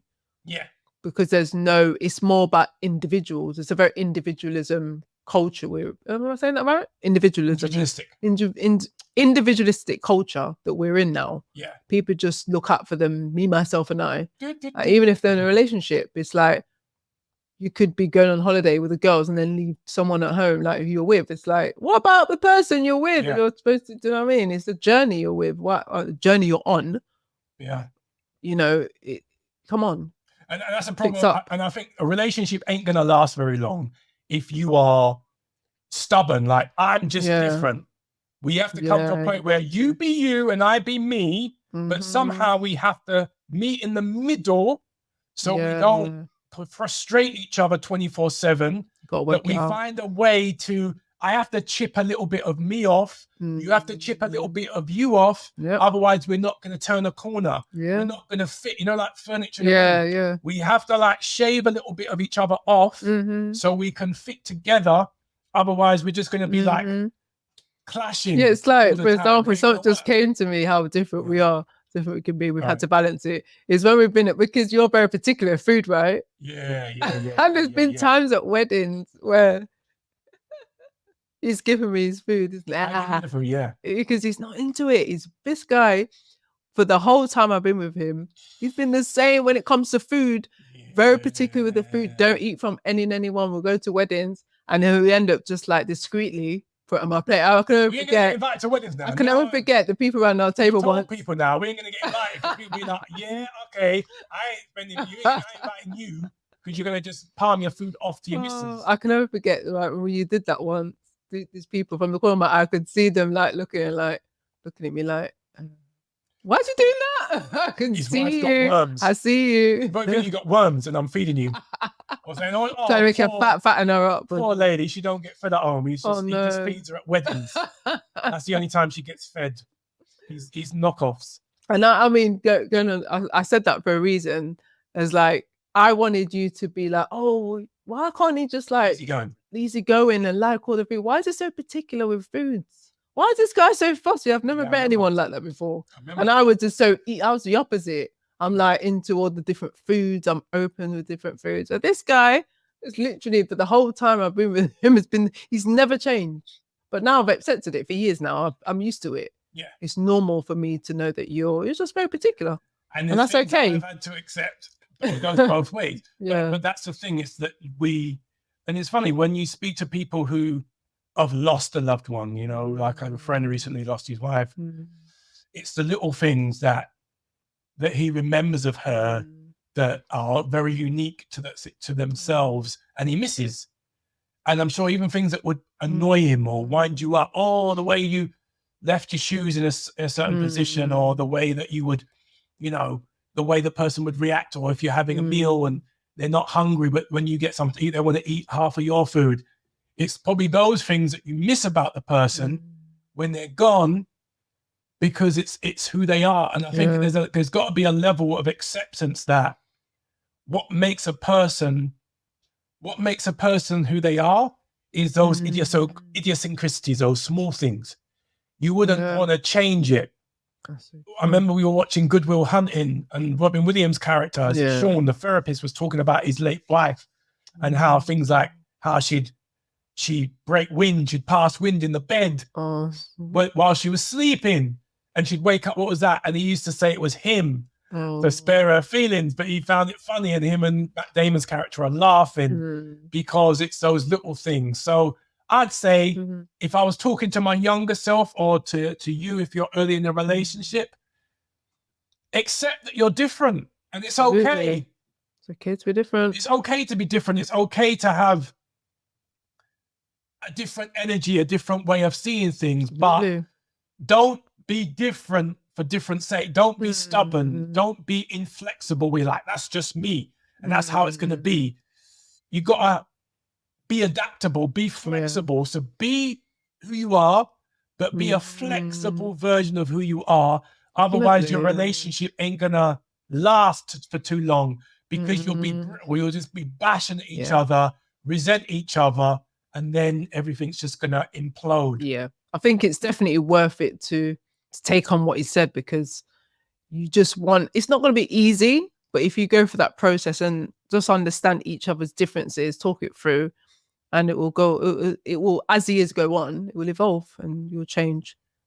Definitely. Life is short, man. Yeah, man. Yeah, man. Are we going to be hating each other? Because that's what it leads to. Yeah. You're going to start resenting each other, and then you're going to be picking flaws in each other. Like I know we did at one time. You're picking flaws. You're feeling you antagonize each other, and especially if you don't budge. When I'm like stubborn and you're stubborn, it becomes a game, like a petty game of who can knock, you know, who can get the other one to submit or to humble themselves. Yeah. And that ain't good for anybody. Nah. Anyway, swiftly moving on. We've exhausted that. We keep exhausting these, don't we? What's in the box? What's in the box? What's in the box? Wanna check this one? Ladies first. All right. Okay. Wait. Oh, romance is not enough. Romance is not enough. Ooh. People would agree with us on this one, that romance is not enough, because society, culture right now would totally be like, of course romance is enough. We've watched the movies for years and it's enough. It works out for them. Happily ever after. But what are you talking about, TJ? You're saying romance Disney is not films enough. And the Tyler Perry movies and all of that. Tyler Perry, that's what he says. It's like happy ever after. Night shining out with all the other issues that comes up. But what do you think, T? What's your thoughts on that? Romance is cool, yeah? Mm-hmm. Sugar is good. I love me a little bit of fast food, a little bit of Five Guys, burgers and fries, and there are other burgers. That's my favorite. But if you have too much sugar, you can end up getting diabetes. Ooh. Too much Five Guys, burgers and fries, you can end up getting a heart attack. We did. Too much of anything without moderation can be more damaging. Yeah, absolutely. I see romance like I love me some cake. I have a sweet tooth, so a bit of cake and a bit of Ben and Jerry's ice cream, yum yum yum in my tongue. That's me. Like that's part of my love language. Give me nice dessert, pudding. But that gives you an immediate trip to the dentist as well. Yeah. Because you'll rot your teeth out. And you could be the most beautiful person in the world, like back in the day, Halle Berry, whatever. But if she opened her mouth and he looked like all he saw was rotted teeth and gums, like Victorian days, you'd be like, no, Halle, you can go over there, innit? I'm good.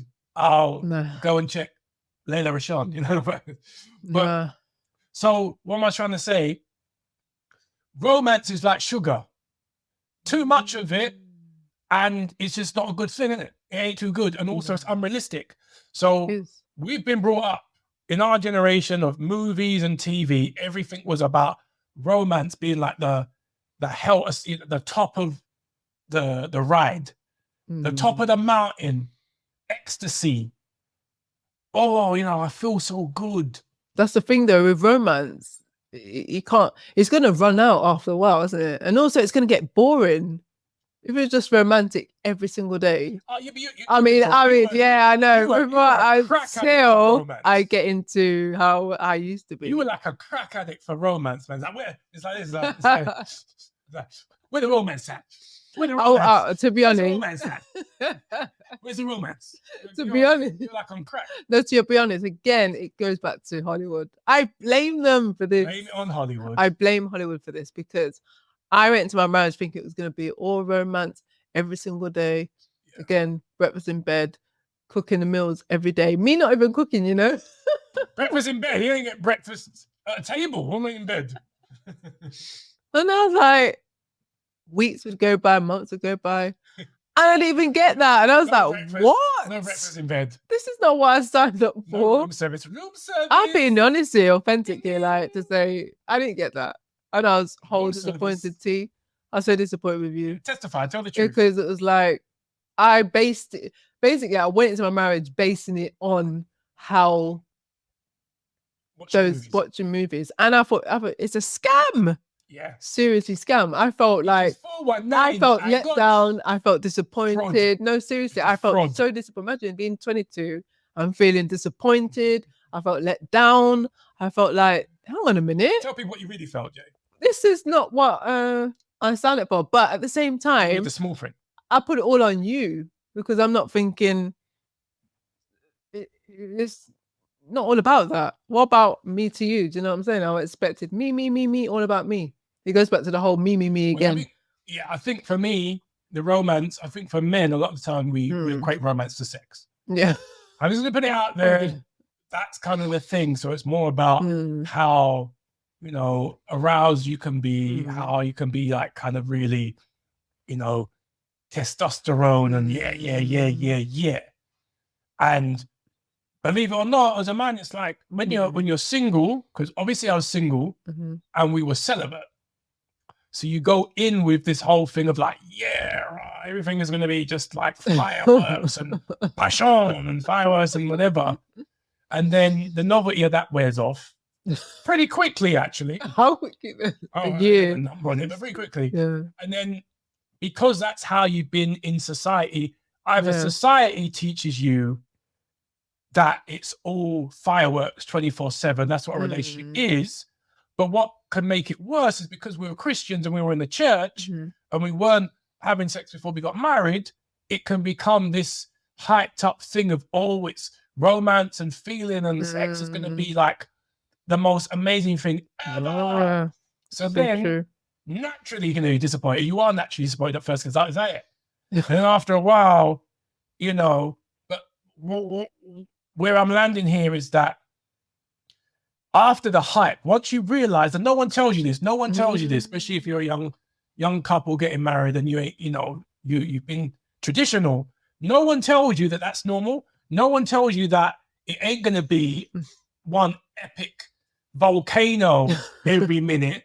It ain't going to be. And what's worse is I think a lot of young people nowadays are addicted to like pornography. Yeah. And I would say non-Christians, but no, even in the church, there are a lot of young people and even adults, even some pastors, unfortunately, in the church who are addicted to porn. And the problem with porn is that it really warps your mind. And I know we're talking about romance, but I think people conflate romance and sex, lust and love all the time. So I'm going to call it what it is, isn't it? So people are expecting an emotional, it's almost dopamine rush. Yeah. But it's almost like you're putting that on the person and it's unrealistic. Because do you feel romantic when you're on your cycle? Do you feel romantic when you've had a long day at work and you're tired and you've been traveling on the commute? Do you feel romantic, you know, when you're as a parent, when you've been caring for the baby and she's vomited on you and you haven't changed her diapers?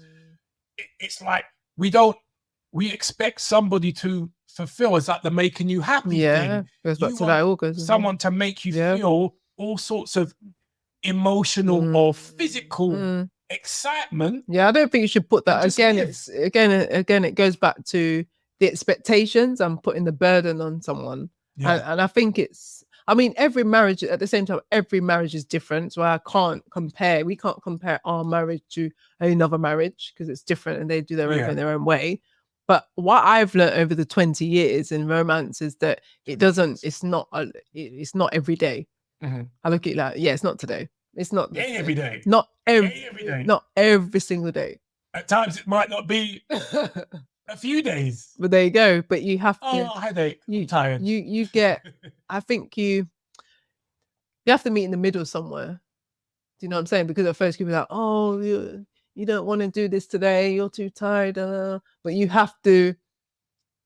I think you have to explore that and to work that. Wish someone had told your younger self, or you go back in the DeLorean. Yeah. And hey, McFly, and you told your younger self when it comes to romance, because I know for me, when the romantic feelings were waning, I actually thought there was something wrong in our relationship. Oh yeah, you said that. I was worried. I was like, oh, does this mean that we don't love each other anymore? We don't. Rather than it's just a natural ebb and flow. Yeah. So what was the question again? When you felt like things weren't romantic, what did you feel? Did you feel the relationship is going in the wrong direction? It's over? Yeah. No, I was disappointed at the beginning. I was disappointed at the beginning because you wasn't the most romantic. From what I remember, you weren't the most romantic person. True. In terms of like, I mean, one of my love languages, I don't go into it, is not a certain thing. Yeah. Do you know what I mean? I don't expect gifts and stuff like that all the time, but I did expect it to be a bit more romance but it was my definition of romance and what I'd seen over the Yeah. years in films and everything. So I felt scammed. I felt like, oh, It is 419. that's scam. What is this? And how can I change this man to be? I'll try to I think. am a How can I Lagos change? fraudster. How can I change him? I am a fraudster. Why can't he just become more romantic or something? Because I thought that's how you were going to be, and then you wasn't like that. I think most guys are like that at the start. Mm. And I don't think some are obviously deceptive by nature. Mm-hmm. You know, they're hunters. So some of it is like the animalistic play of hunt. It's part of the hunt. Let me wine and dine you, be all romantic, tell you sweet nothings in your ear. But I think for some, they do it because they're tricksters. But others, I think part of a guy initially is they get infatuated. They do genuinely feel all those things and they are led with their feels. Yeah. But then when you get into the nitty gritty of a grown up, mature relationship, you're introduced to other things like dirty laundry, like seeing someone's underwear on the floor and having to flush the toilet and go in the toilet after they've been in there. Practical things that aren't so love land. They're just kind of practical. Yeah. So I think there is an element of just being realistic in it where it's like, okay, it ain't that I don't love you. It's that I can't be walking around seeing hearts everywhere when I look at you. But there are moments where it would be like, things would go mundane. And sometimes I'd be like, man, you're so fit. Oh man, I love this woman so much. And I'm sure, hopefully, the other way around. Yeah. So it was more, it matures. Yeah, it does over time. Remember, I'll never forget actually when we first started going out and I made for Valentine's Day, I got this box. I remember I went out and I got this box and all this sort of petals and that sugary paper or something like that we used to have at school and then the petals, and I cut out. That took time to make that, 2 hours or something, being creative. And I presented you. I don't know what I put in the box, but I gave it to you, innit? Like What's in the box? It was a shoe box or something. It had loads of it was just so romantic. You must have been thinking. Well, I think because it wasn't. I think mainly because it's not my love language. Yeah, see, that's what I'm saying. I didn't know your love language back then. So we go into that. You can talk about it another time. But for me, it just wasn't romance as a feeling. Was just I'm not a naturally PDA person, public display of affection in that way. For me, I express my love more through action and commitment and loyalty. So, but it's important. The spark is there. So we ain't saying don't have a romantic spark. We're just saying that don't think that the spark is going to be on 24/7 because you've got to live your life. You've got to get on with other things. Friendship is important. Yeah. Not just the highs of emotion. And it's a bit immature. Like if you just be, it's like constantly floating in. It's so weird. That would just be just so weird if it was just like that every single day. But that comes through maturity over the years to have that mindset anyway, because at the beginning I wasn't like that. What's Mary Poppins? A spoonful of sugar, not a bucket full of sugar. You'd be vomiting, man. No, anyway. Anyway. To the next. We're coming through. We're getting through this. It's in the box. Let's shake. What have we got here? We're almost landing the plane. Oh, interesting one. Oh, love languages are real. I know. Next one. Love languages, and we're just talking about love languages. All right. So, go on then. I mean, love languages definitely are real. I wish that when we got married, I knew what your love language was, because I didn't know. When we first got married, right? I did not know what your love language was. I discovered over time your love language is acts of service. Okay. You like being served. You like me bringing the tray to you with your dinner. You like me making you drink. And it's just the way Jay makes it. Yeah. And to be honest, I could have discovered that. I should have I should have at the beginning been a bit more observant when I was younger. Yeah. At my grandparents' house. Remember, he used to say, "Can you make it? Are you able to make it? Like pour the drink? Because you liked how I did it." Yeah. Because I had that special touch, right? More that I'm so fussy. Yeah. That I can rely that if there's anyone who's going to know how to do it properly, it's going to be you. Yeah. And I did get that wrong at times. I did get that wrong sometimes. Yeah. I think, I think Gary Chapman, he did a great book called Love Mm. Languages that we highly recommend. Yeah. And I think the love language are words of affirmation. Yep. All right. Yep. Acts of service. Acts of service, gifts. We said words of Quality affirmation. time. Quality time. And I one. think touch. Yeah. So I'm not a gift person. I like receiving gifts. Do you like them though? What? I take Okay, it, on I occasion. take the gift, but it ain't like I need a gift to feel loved. So, you know, and yours is definitely acts of service. yeah. So, and for me, quality time. So for me, acts of service is my love language, which means to me, it's not about, I'm not talking about calling me master, my Lord. I present this to you, my Lord. I ain't talking about that. What I'm talking about is consideration. When people go out of their way to do something kind and considerate, to me, that's an act of service. Yeah, you're big on that, aren't you? And I do that. So I would do that.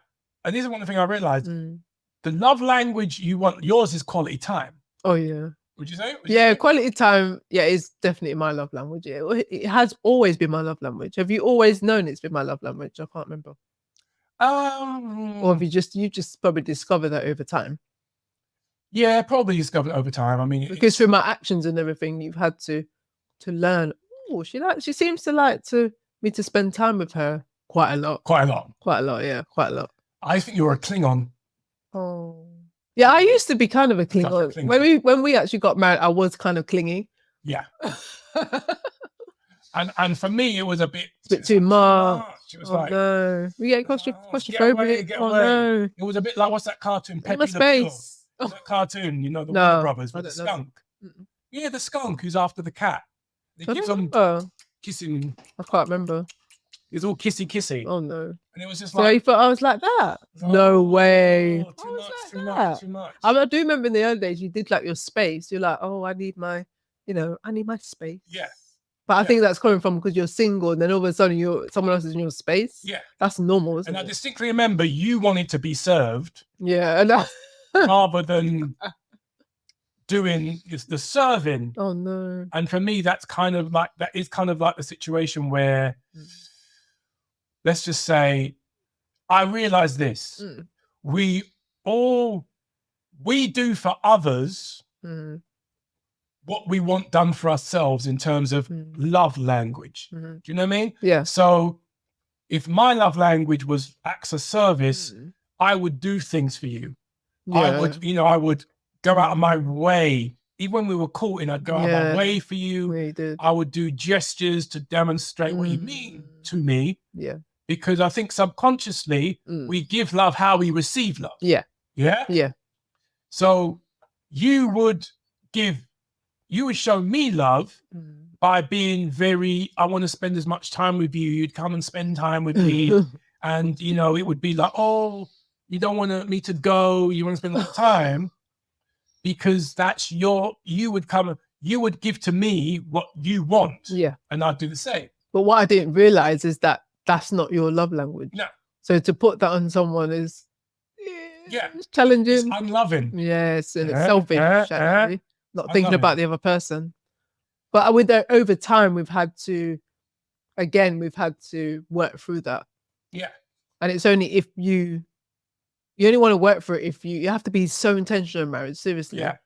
About everything you have to be intentional about. It ain't love. It's not loving to do something for someone. So if your love language is quality time, and I just don't spend no time with you at all, I'll be like, and I just buy you gifts to make up for it. Oh, here's a Versace. I won't here's appreciate a Chanel bag. Here's some Jimmy Choo's shoes. Appreciate that. You wouldn't appreciate it because it's like, well, I don't mean nothing to me. It's not my love language. That's my love language. Definitely not gifts. If it's a birthday or Christmas, bring it. Yeah. But if it's just like there's no occasion or anything, I ain't want that. Yeah. I ain't interested. Because that isn't not how you receive love. So it's very selfish to think there's a generic way of, oh, you're going to receive the love that I want you to receive love this way. Yeah. Because this is what I've got for you, rather than like, this is like kind of like how you want love. Yeah. Is it loving to love someone in a way that they don't appreciate? Yeah, I'd say no. It's selfish. Again, it's selfish, isn't it? And it's like you're trying to put a love language on someone that they won't appreciate. Yeah. Do you know what I'm saying? Yours is not quality time. So I've learned now how to navigate that. So But because you know what my love language is, it works. Yeah. Do you know what I'm saying? But I say it's ignorant. So essentially it's ignorant to ignore what the person that you love, that you're with, be your partner, or in our case, your spouse, to not be mindful of what, take time, observe what they're into, their interests. When you get them a present, don't just buy them something you think that you'd like. Buy them something that's tailored to who they are, what they enjoy, what makes them happy and smile. Know the intricate details, because I think any language you need to learn. They say that if you're going to learn a language, be it if I'm learning Mandarin or Yoruba, my heritage, I don't speak any other language but English, unfortunately. If you want to learn a language, they say you immerse yourself in that culture, immerse yourself in talking to people in that language, and do a lot of listening, and do a lot of interaction.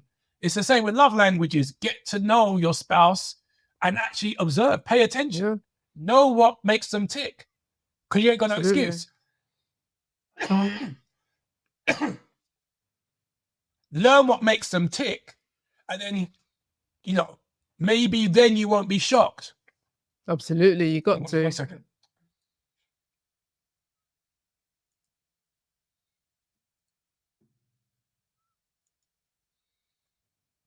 Yeah, learn what makes them tick, because then they're going to appreciate it more when you give them the love that they want and they receive. Absolutely. Rather than just dashing them whatever you've got to spare, or how you want them, because again, we're different. We're different. We're not each other. So there's no point me giving you my love language. It means nothing, diddly squat, and vice versa. I don't need that to service. I don't need that to service. Yeah. I mean, I don't need that. I don't need you to, oh, you make me drink. I don't need that. Yeah. But then you don't need the quality time. That's, you know what I'm saying? But you know I do, and I know you need yours. So that's where you meet in the middle. In the middle. We compromise. See, compromise is the name of the game. Absolutely. And you're going to get a lot of that in marriage. Essentially, it's all the marriage is compromise. How can you, it's not 50-50, because that's like measuring. Compromise is finding a way to walk together. It's a bit like those games, like the two-legged race, when your legs are tied. And you got to run together and not wobble over. You got to learn to move as one. Yeah. Though you're very, very different. Different, isn't it? Yeah. I think we've exhausted that now. We've exhausted that one. Go on. And spent. Go on. And to the next. Shake the box. What's in the box? Coming down there now. Go on, final countdown. Nothing talked, nothing solved. Now, I can say something about this, about nothing talked, nothing solved. Go for it. Listen, right? I never wanted to always talk things through. I wanted to push things under the carpet and just do la-di-da-di-la-di-la-di-la, la-la-la, you know, just that like nothing's happened, or that I have to deal with it, because I grew up in a home that I didn't see that. I never saw things. I never saw things being dealt with and pushed under the carpet. Whereas you saw that things just being talked about. Yeah. And put out there. But I never saw that. Screamed about. Oh no, screamed about what you say. But it was difficult for me because to navigate that with you at the time. Because I was like, oh, I don't want to talk about this. Let's just do something else. Oh, let's just forget about it. Move on. And you're like, no. You were an avoider. Yeah, an avoider, definitely. And that infuriated me because I was a confronter. And I think I could have been gracious, definitely, and I could have been more understanding. Oh, yeah. Yeah.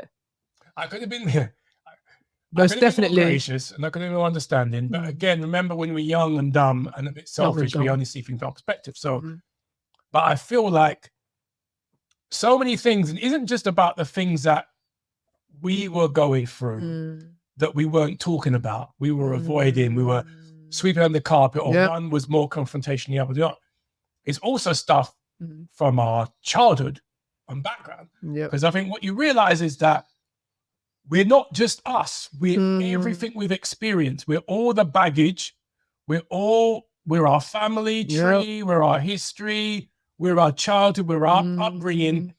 And you come together two people come bringing together that in the marriage from a completely different world, and suddenly you've got to kind of like talk the same language, isn't it? Yep. So what I found is that realistically, it took a while to understand that and to really comprehend it, that if we don't explain ourselves properly, it's inevitable there's going to just be continuous misunderstandings and arguments because, oh, this is why you think that way, because this is what you experienced growing up. This is how I experience things, because we just assume that you're just going to know. It's just shorthand. Of course it's obvious. Of course you're just going to know. Why would you just know? We might love each other, like each other, then love each other as a couple, but it doesn't mean that we're in each other's head. Absolutely. And I used to think that a lot, didn't I? I used to think that he just knows what's in my head, and he's I don't like to say psychic, but just could guess what I was thinking. And because I didn't talk things through, I was just like, oh, let's just, in my head, I was like, oh, I don't want to talk this thing through. I can't be bothered. I didn't want to make the effort with you to talk things through. But you're like, and you're thinking to yourself, well, I'm the closest person to you. Why on earth would you not want to talk this through with me? Yeah. But because I just wanted to just move on and do something else, do some washing or something, or just get on with it. I'm bored now. Just push it under the carpet, thinking, oh, maybe another time. And that would frustrate me because you're naturally an introvert anyway. So you would happily just think things. Yeah. And not, you'd think things and not articulate what you're feeling. Yeah. It's almost like you get lost in your own world. So the problem with that is that nothing is actually discussed. And I might be thinking everything is just normal. Yeah. And you might be deeply upset with me about something that happened, like, not even like that day, but even like a week before. Yeah. But you wouldn't bring it up. Yeah. And I think there's an issue there. I think so in our past self, if we went back in a DeLorean, you know, in a time machine, Marty, is about your children. I would want to say, yo, listen, talk about everything. Absolutely. Talk about everything. You know, I think you have to just talk. What I've learned over the last few years, definitely the last maybe 10 years, maybe 5 years, 6 years, whatever. 5 years. Yeah. It's just, you have to talk and talk and talk, even if you have to over talk. And just remember that person is the next closest person. We put God first, we're Christians. And then you're the next closest person in my life. Yeah. So why would I not want to talk it through? So I've got to think, okay, instead of pushing things under the carpet, just deal with it, man. Yeah, deal with it. Talk it through. Stop pushing it under the carpet. And just, there'll be resolution. Yeah. Without, if you don't speak, if you don't talk about stuff, they say communication is the key. And it's so true. Communication is the key in marriage, and not even just a marriage, in any relationship is the key. Pushing it under the carpet is only going to prolong it, and it's going to drag out and grow into a cancer until one day someone explodes, and like the She-Hulk, Incredible Hulk, always comes out. It's going to all come out. It can come out clean and controlled, or it can come out messy and chaotic. And I think that's the thing. If repression, anything that doesn't naturally flow up, bubbles deep inside and festers, gets toxic, and then you end up outbursts. You know, like couples, it can be late at night. They have they say most homicides happen early hours in the morning. Oh, gosh. When the man may kill his wife or vice versa. And it's things that have been pent up and it just bursts out. I think we read something recently the last week about a couple, and the wife was about to celebrate her 60th birthday, and her and her husband got into it, and he pulled out a gun and shot her. And he was on the phone, so the adult daughter could hear on the phone what was happening. And I'm like, you've ended someone's life, and you've just ruined your family. Wow. Maybe because there was just resentments built up, festering deep inside over like a stupid argument, and you when all that time. That over time, that could have been dealt with by just communicating. It's not hard to communicate. It's just sitting down, having a conversation and being like, okay, let's thrash this out. Well, especially in that situation, I don't know all the ins and outs, because it was like, from what I read, there was I don't think there was a history of domestic abuse, of DV, domestic violence. it was like It's just like trauma or something. an outburst of passion. That doesn't, I'm not justifying. Yeah. I mean, please don't misunderstand me. I ain't just for the song. What I'm saying is that it was something built up. Yeah. Over time, or built up as unresolved, rather than a pattern. So that could have been something like from the person's past, like trauma or something, or some sort of pent up things for years. Yeah. That wasn't actually spoken, that wasn't talked through. And because that wasn't talked through and he didn't share that with his spouse, or I don't know, it could have been anything. Well, you don't know who you're living with, because people say, oh, when say you're married to a serial killer and someone says, oh, I didn't realize they were like that. It's like, you don't always know. No.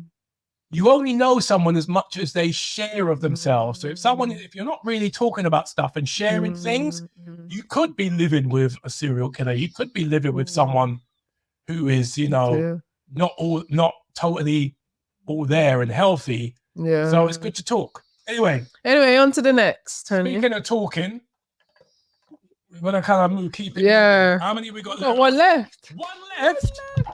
Make it a good one, Jay. Make it a good Okay. one. Make it a good one. This is a good one, Oh, hang on. It's a good one. The last and the least. The last. Say, your spouse is not your idol. Oh my gosh. Oh, Are you gonna? Who's watching? Are you gonna disagree with us on that one? wow. Might do. This you're me. I'm like, forget American Idol. I'm British. I'm K Idol. Yeah. So your spouse is not your idol. It's not your idol. Well, you remember all that, the romantic language back in the day? People would be like, "Oh, you're my number one. You're my dreamboat. You're my, if it's Nigeria, you're my sugar banana. You're my plantain. Oh, no. You're my sweet honey bunch. You're my everything great." Oh. As you get older, it's like, you get older. You were doing that from you were younger still. Oh, so you've always been like that. Non-romantic. Yeah. I'm like, oh my god. The problem is with idols. Obviously, we've mentioned it before. We're born again Christians, so we only worship God through Jesus. So you might not do religion. You could be Richard Dawkins, for all we know, watching this. I can't see why Richard Dawkins would be watching this relationship podcast personally, but you never know. It's the internet. You never know. But point being is that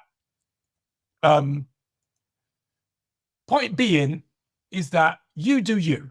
You may be completely religious. You don't do God, but I believe everybody worships. Everybody has something that they devote themselves to. Now the problem is that when you worship something, you give it all your energy and your worth, it will inevitably let you down. Oh yeah. If it's not perfect. Be it a car. How many famous people, we watch biographies, of people who are really famous, be they movie stars or pop stars. And 9 times out of 10, you hear their story that fame wasn't what they thought it was going to be. They're miserable. The life. No, the life wasn't living up to what they wanted. They're miserable. The life hasn't lived up to their expectations. They're strung out on drugs. They want to get off the ride. It's not really doing anything for them no more. And it was everything they lived for. They lived for fame. They lived for the adulation. That's really dangerous, because it's like you can't, as this one says, your spouse is not your idol, because you can't treat. For me to go and treat you as my idol would be so wrong. Because again, we are Christians, we put God first, and then I don't worship you. I can't worship the ground you walk on. Yeah. Because you're a human being. Yeah. And human beings let each other human beings down. You're not perfect. Well, what do you expect from a God? You expect anything that you worship, you expect for it to fulfill you. Absolutely. Yeah? You expect for it to give you life, to energize you, to all your well-being. Yeah. A car can't do that. No. A movie star can't do that. A pop star can't do that. They don't even know you exist. No. And your loved one can't, because guess what? They're not perfect. And you shouldn't put the burden on your spouse or your partner or whoever. Say it again, Lady J. You shouldn't put the burden on your spouse or your whoever, or if you're not married, your partner. Yeah. Because it's not fair to do that, and it's not right, and it's very selfish to do that because you have to live up to their expectations. I'm this idol, and I can't do no wrong. I have to be perfect, and that's not real and authentic, and it'd be weird anyway. Yeah, because to be this idol, because somebody will let you down.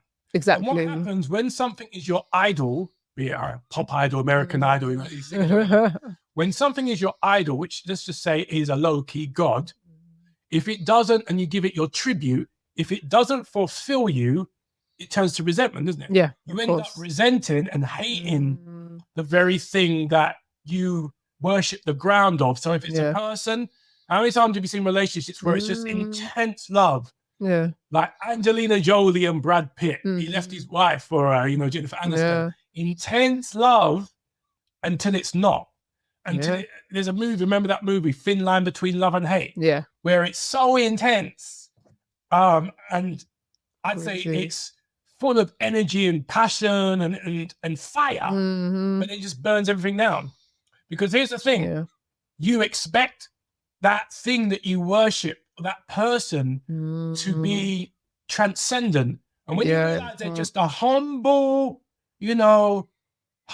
flawed human being that isn't like a god or somebody who's a love god and make you feel constantly high, you start hating on them and resenting them. And I think that's very likely that's how people go into relationships based on their idol. They're looking at their person, their partner or their spouse as an idol. Yeah. And when they're not living up to that expectation, they let them down over and over again. I thought you were supposed to be my idol. But then they're not. I don't think you say that to No, but you're not saying it, but you're thinking that. Yeah. In the back of your mind, you're thinking that. And then when they're not coming through for you over time, you're like, oh, I don't need that person now. They're rubbish. They're not living up to my expectations. But then again, that's one-sided. That's wrong. That's selfish. Well, do you think we made each other an idol in the early days to a degree? I think so. Sort of been through. I did, and it was wrong to do that because at the end of the day, you're not an idol. I shouldn't have treated you like an idol. I think definitely you did to me. I could see that clearly. Well, yeah, I think because when you look for somebody to fulfill you, like I said, being that you are infatuated with romance about the person. If you think the person is so beautiful and it's like, oh, this is the role they play in your life, or whatever what it is about the person that fulfills a need in you, or there's a hole, a vacuum, void in it. You want to fill your void with that person. Yeah. That's the initial thing. And then over time, or even quite quickly, when that evaporates, you feel like you're at a loss. And to be fair, bitter about it. And to be fair, T, you were young. We both were young. So I always say some of the mistakes we made was because we got married young. Yeah. It's not an excuse. It's because we did get married young. It's not like we got married like a year or two ago. We were very young, 22, I'm 25. going to disagree. I don't think it's anything to do with the age because there are people who are very mature. Okay. I think like for us, I don't want to go too deep into it because of the nature of of this, this video. But we came with a leak. We had some childhood issues, lovely childhood, but there was some issues, for example, we weren't raised by either our parents, and that has an effect on you. So we came into a relationship, as many people do, with a leaky cup. Yeah. Yeah? Yeah, I get that. So you do, and we were both keen to make family because we kind of felt a little bit on the outside. Yeah. Even a family that was loving, we felt on the outs. So there was needs there. And so I think even though we had different levels of maturity, there was still a similarity that we both had a similar experience growing up that led us to having similar needs that we looked for each other to fulfill. And in some ways there was fulfillment because there was understanding, but it took maturing to get past that in an unhealthy way. It took time. It did, because it took years to work through those things. So there's hope. Years of honing. Yeah. So there is hope. Like if you are in a situation like that, there is hope. We can talk about this freely because it's in our past, We've gone through the experience. Remember, this is like tips in 20 years. There's a lot. We've gone through far more than this video could tell. But this ain't a therapy session. This ain't the therapist's couch. We're not telling you all our business like it's some kind of marriage counseling, but we're just giving you some truthful nuggets of things that we experience that we know from talking to people can be quite common in a relationship, what we went through. And I think this, that last one really about the whole idol thing is important, because all you have to do is switch on TV, watch Love Island. And I know it's exaggerated for telly, but all of that is about idolatry. Yeah, people trying out people to make them feel all sorts of a way, and then you spit the person out when they don't do it for you no more. And I think that's treating people like a commodity. It's a bit like pornography. You're using somebody to titillate and to get yourself to fulfill your pleasure. You don't care about that person's favorite color, what they like to eat, what their love language is. It's all how about they make you feel. Yeah, that as well, body parts, and how they make you feel in a moment, for the moment. And then when they tried it out, next, it's like takeaway, isn't it? Throw them in the bin. Takeaway. Yeah. It's like try them and try it. Fast. Or try it before you buy it. Or whatever. Try before you buy. But that's not right, because it doesn't set up a good relationship, and also it can cause traumas along the way and issues. So I think, it's horrible. But again, going back to the idol thing, it's not a good idea to treat your partner or spouse as an idol. It's like Jerry Maguire. I've said it before, like Jerry Maguire goes, you complete me. You complete me. That's completely nonsense. That's absolute nonsense. Actually, I've heard people say that. I've heard a couple of people say that, and it's literally like, why would you say that to a person? You don't. I've never said that to you, by the way, have I? No, you never said Jerry Maguire, you complete. No, I've never said Tony, you complete me, have I? Have I ever said that? I've never said that. No, I don't think so. I probably acted towards you like that, but not like I said that with the words, because you don't complete me. No. Because you're not like, oh, I worship you, Tony. No, you're not. And here's the thing, obviously as Christians, dangerous. Our faith, our God completes us, but that might not be your thing, and it doesn't need to be. But I have a way. If you don't do God, don't put somebody in that place. That's what we're saying, because that will inevitably, it won't end well, and it's just not a good energy. No one exists to make you feel good. We don't exist to make each other happy, feel good, to feel complete. We are here to help each other. We love each other, and we're partners. Yeah. And we didn't always know that. We did think we were here we did think each other was meant to make us happy. We did think at one stage that, you live to serve me, or you're kind of like my pocket idol. We made all of those mistakes, right? We made so many mistakes along the way, but we've had to, and it's taken time. That's the thing, because we stuck with it. We've been able to go through 2 decades of learning how to. How many decades? 2 decades. 2 decades. 2 decades. Years. Yes, 20 years. You spent 20 years with this fool? Yep. Wow. You called yourself a fool, not me. You fool. Shut fool. You said it. Shut Balboa. You said Shut it. fool. You said it. I be the fool. Wow. He said it. He said he's a fool. I didn't even call him a fool. I be the fool. But we stuck around for that long, and that's why it's so unfortunate that so many people don't stick along in their relationship to find out how it could change, how it could evolve. And if you only just stuck around for a bit longer, you'll see. You know. So listen, that's been our 20 years of relationship nuggets in about just under 2 hours, in about 2 hours, 2 hours and change. Oh, wow. We could have gone on more. There's so much to talk about. But again, this is not a marriage therapy couch. Nope. But we hope you've learned a couple of things. Let us know in the comments what you think. Do you think any of the nuggets we gave made sense? Are you in a long-term relationship and you can relate? Or are you about to embark on a relationship and some of these things are like, it's not just me. Someone gets it. Or, I was worried about that, but now I realize it's normal. You might have had a new baby and you're thinking, oh, you know, I've got so much love for this little one. Will it be able to go back to the person originally? Yeah, it does die down. Or you might be thinking the Jerry Maguire thing, you complete me. And then you realize actually that ain't healthy. So then you actually start to see the person as mortal. And then you can start again. What do you think? Yeah, or do you not like to talk things through? What do you think about the talking things through, solving problems? Remember, communication is the key in any relationship, whether it's a marriage or not. It is better to talk things through, whether you're an introvert or an extrovert. Do it.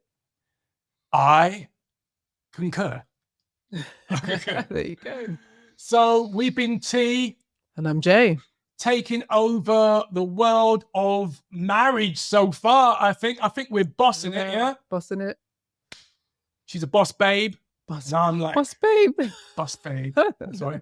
Boss woman. Yeah. She's a boss babe. Boss woman. That's better. Yeah, that definitely sounds better. Boss woman. Yeah. I like the boss babe. And I'm not a simp. Oh, no.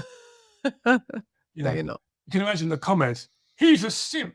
Oh, no. Oh, please. Shows love. You know, like there's people like, you know, some of these red pill guys.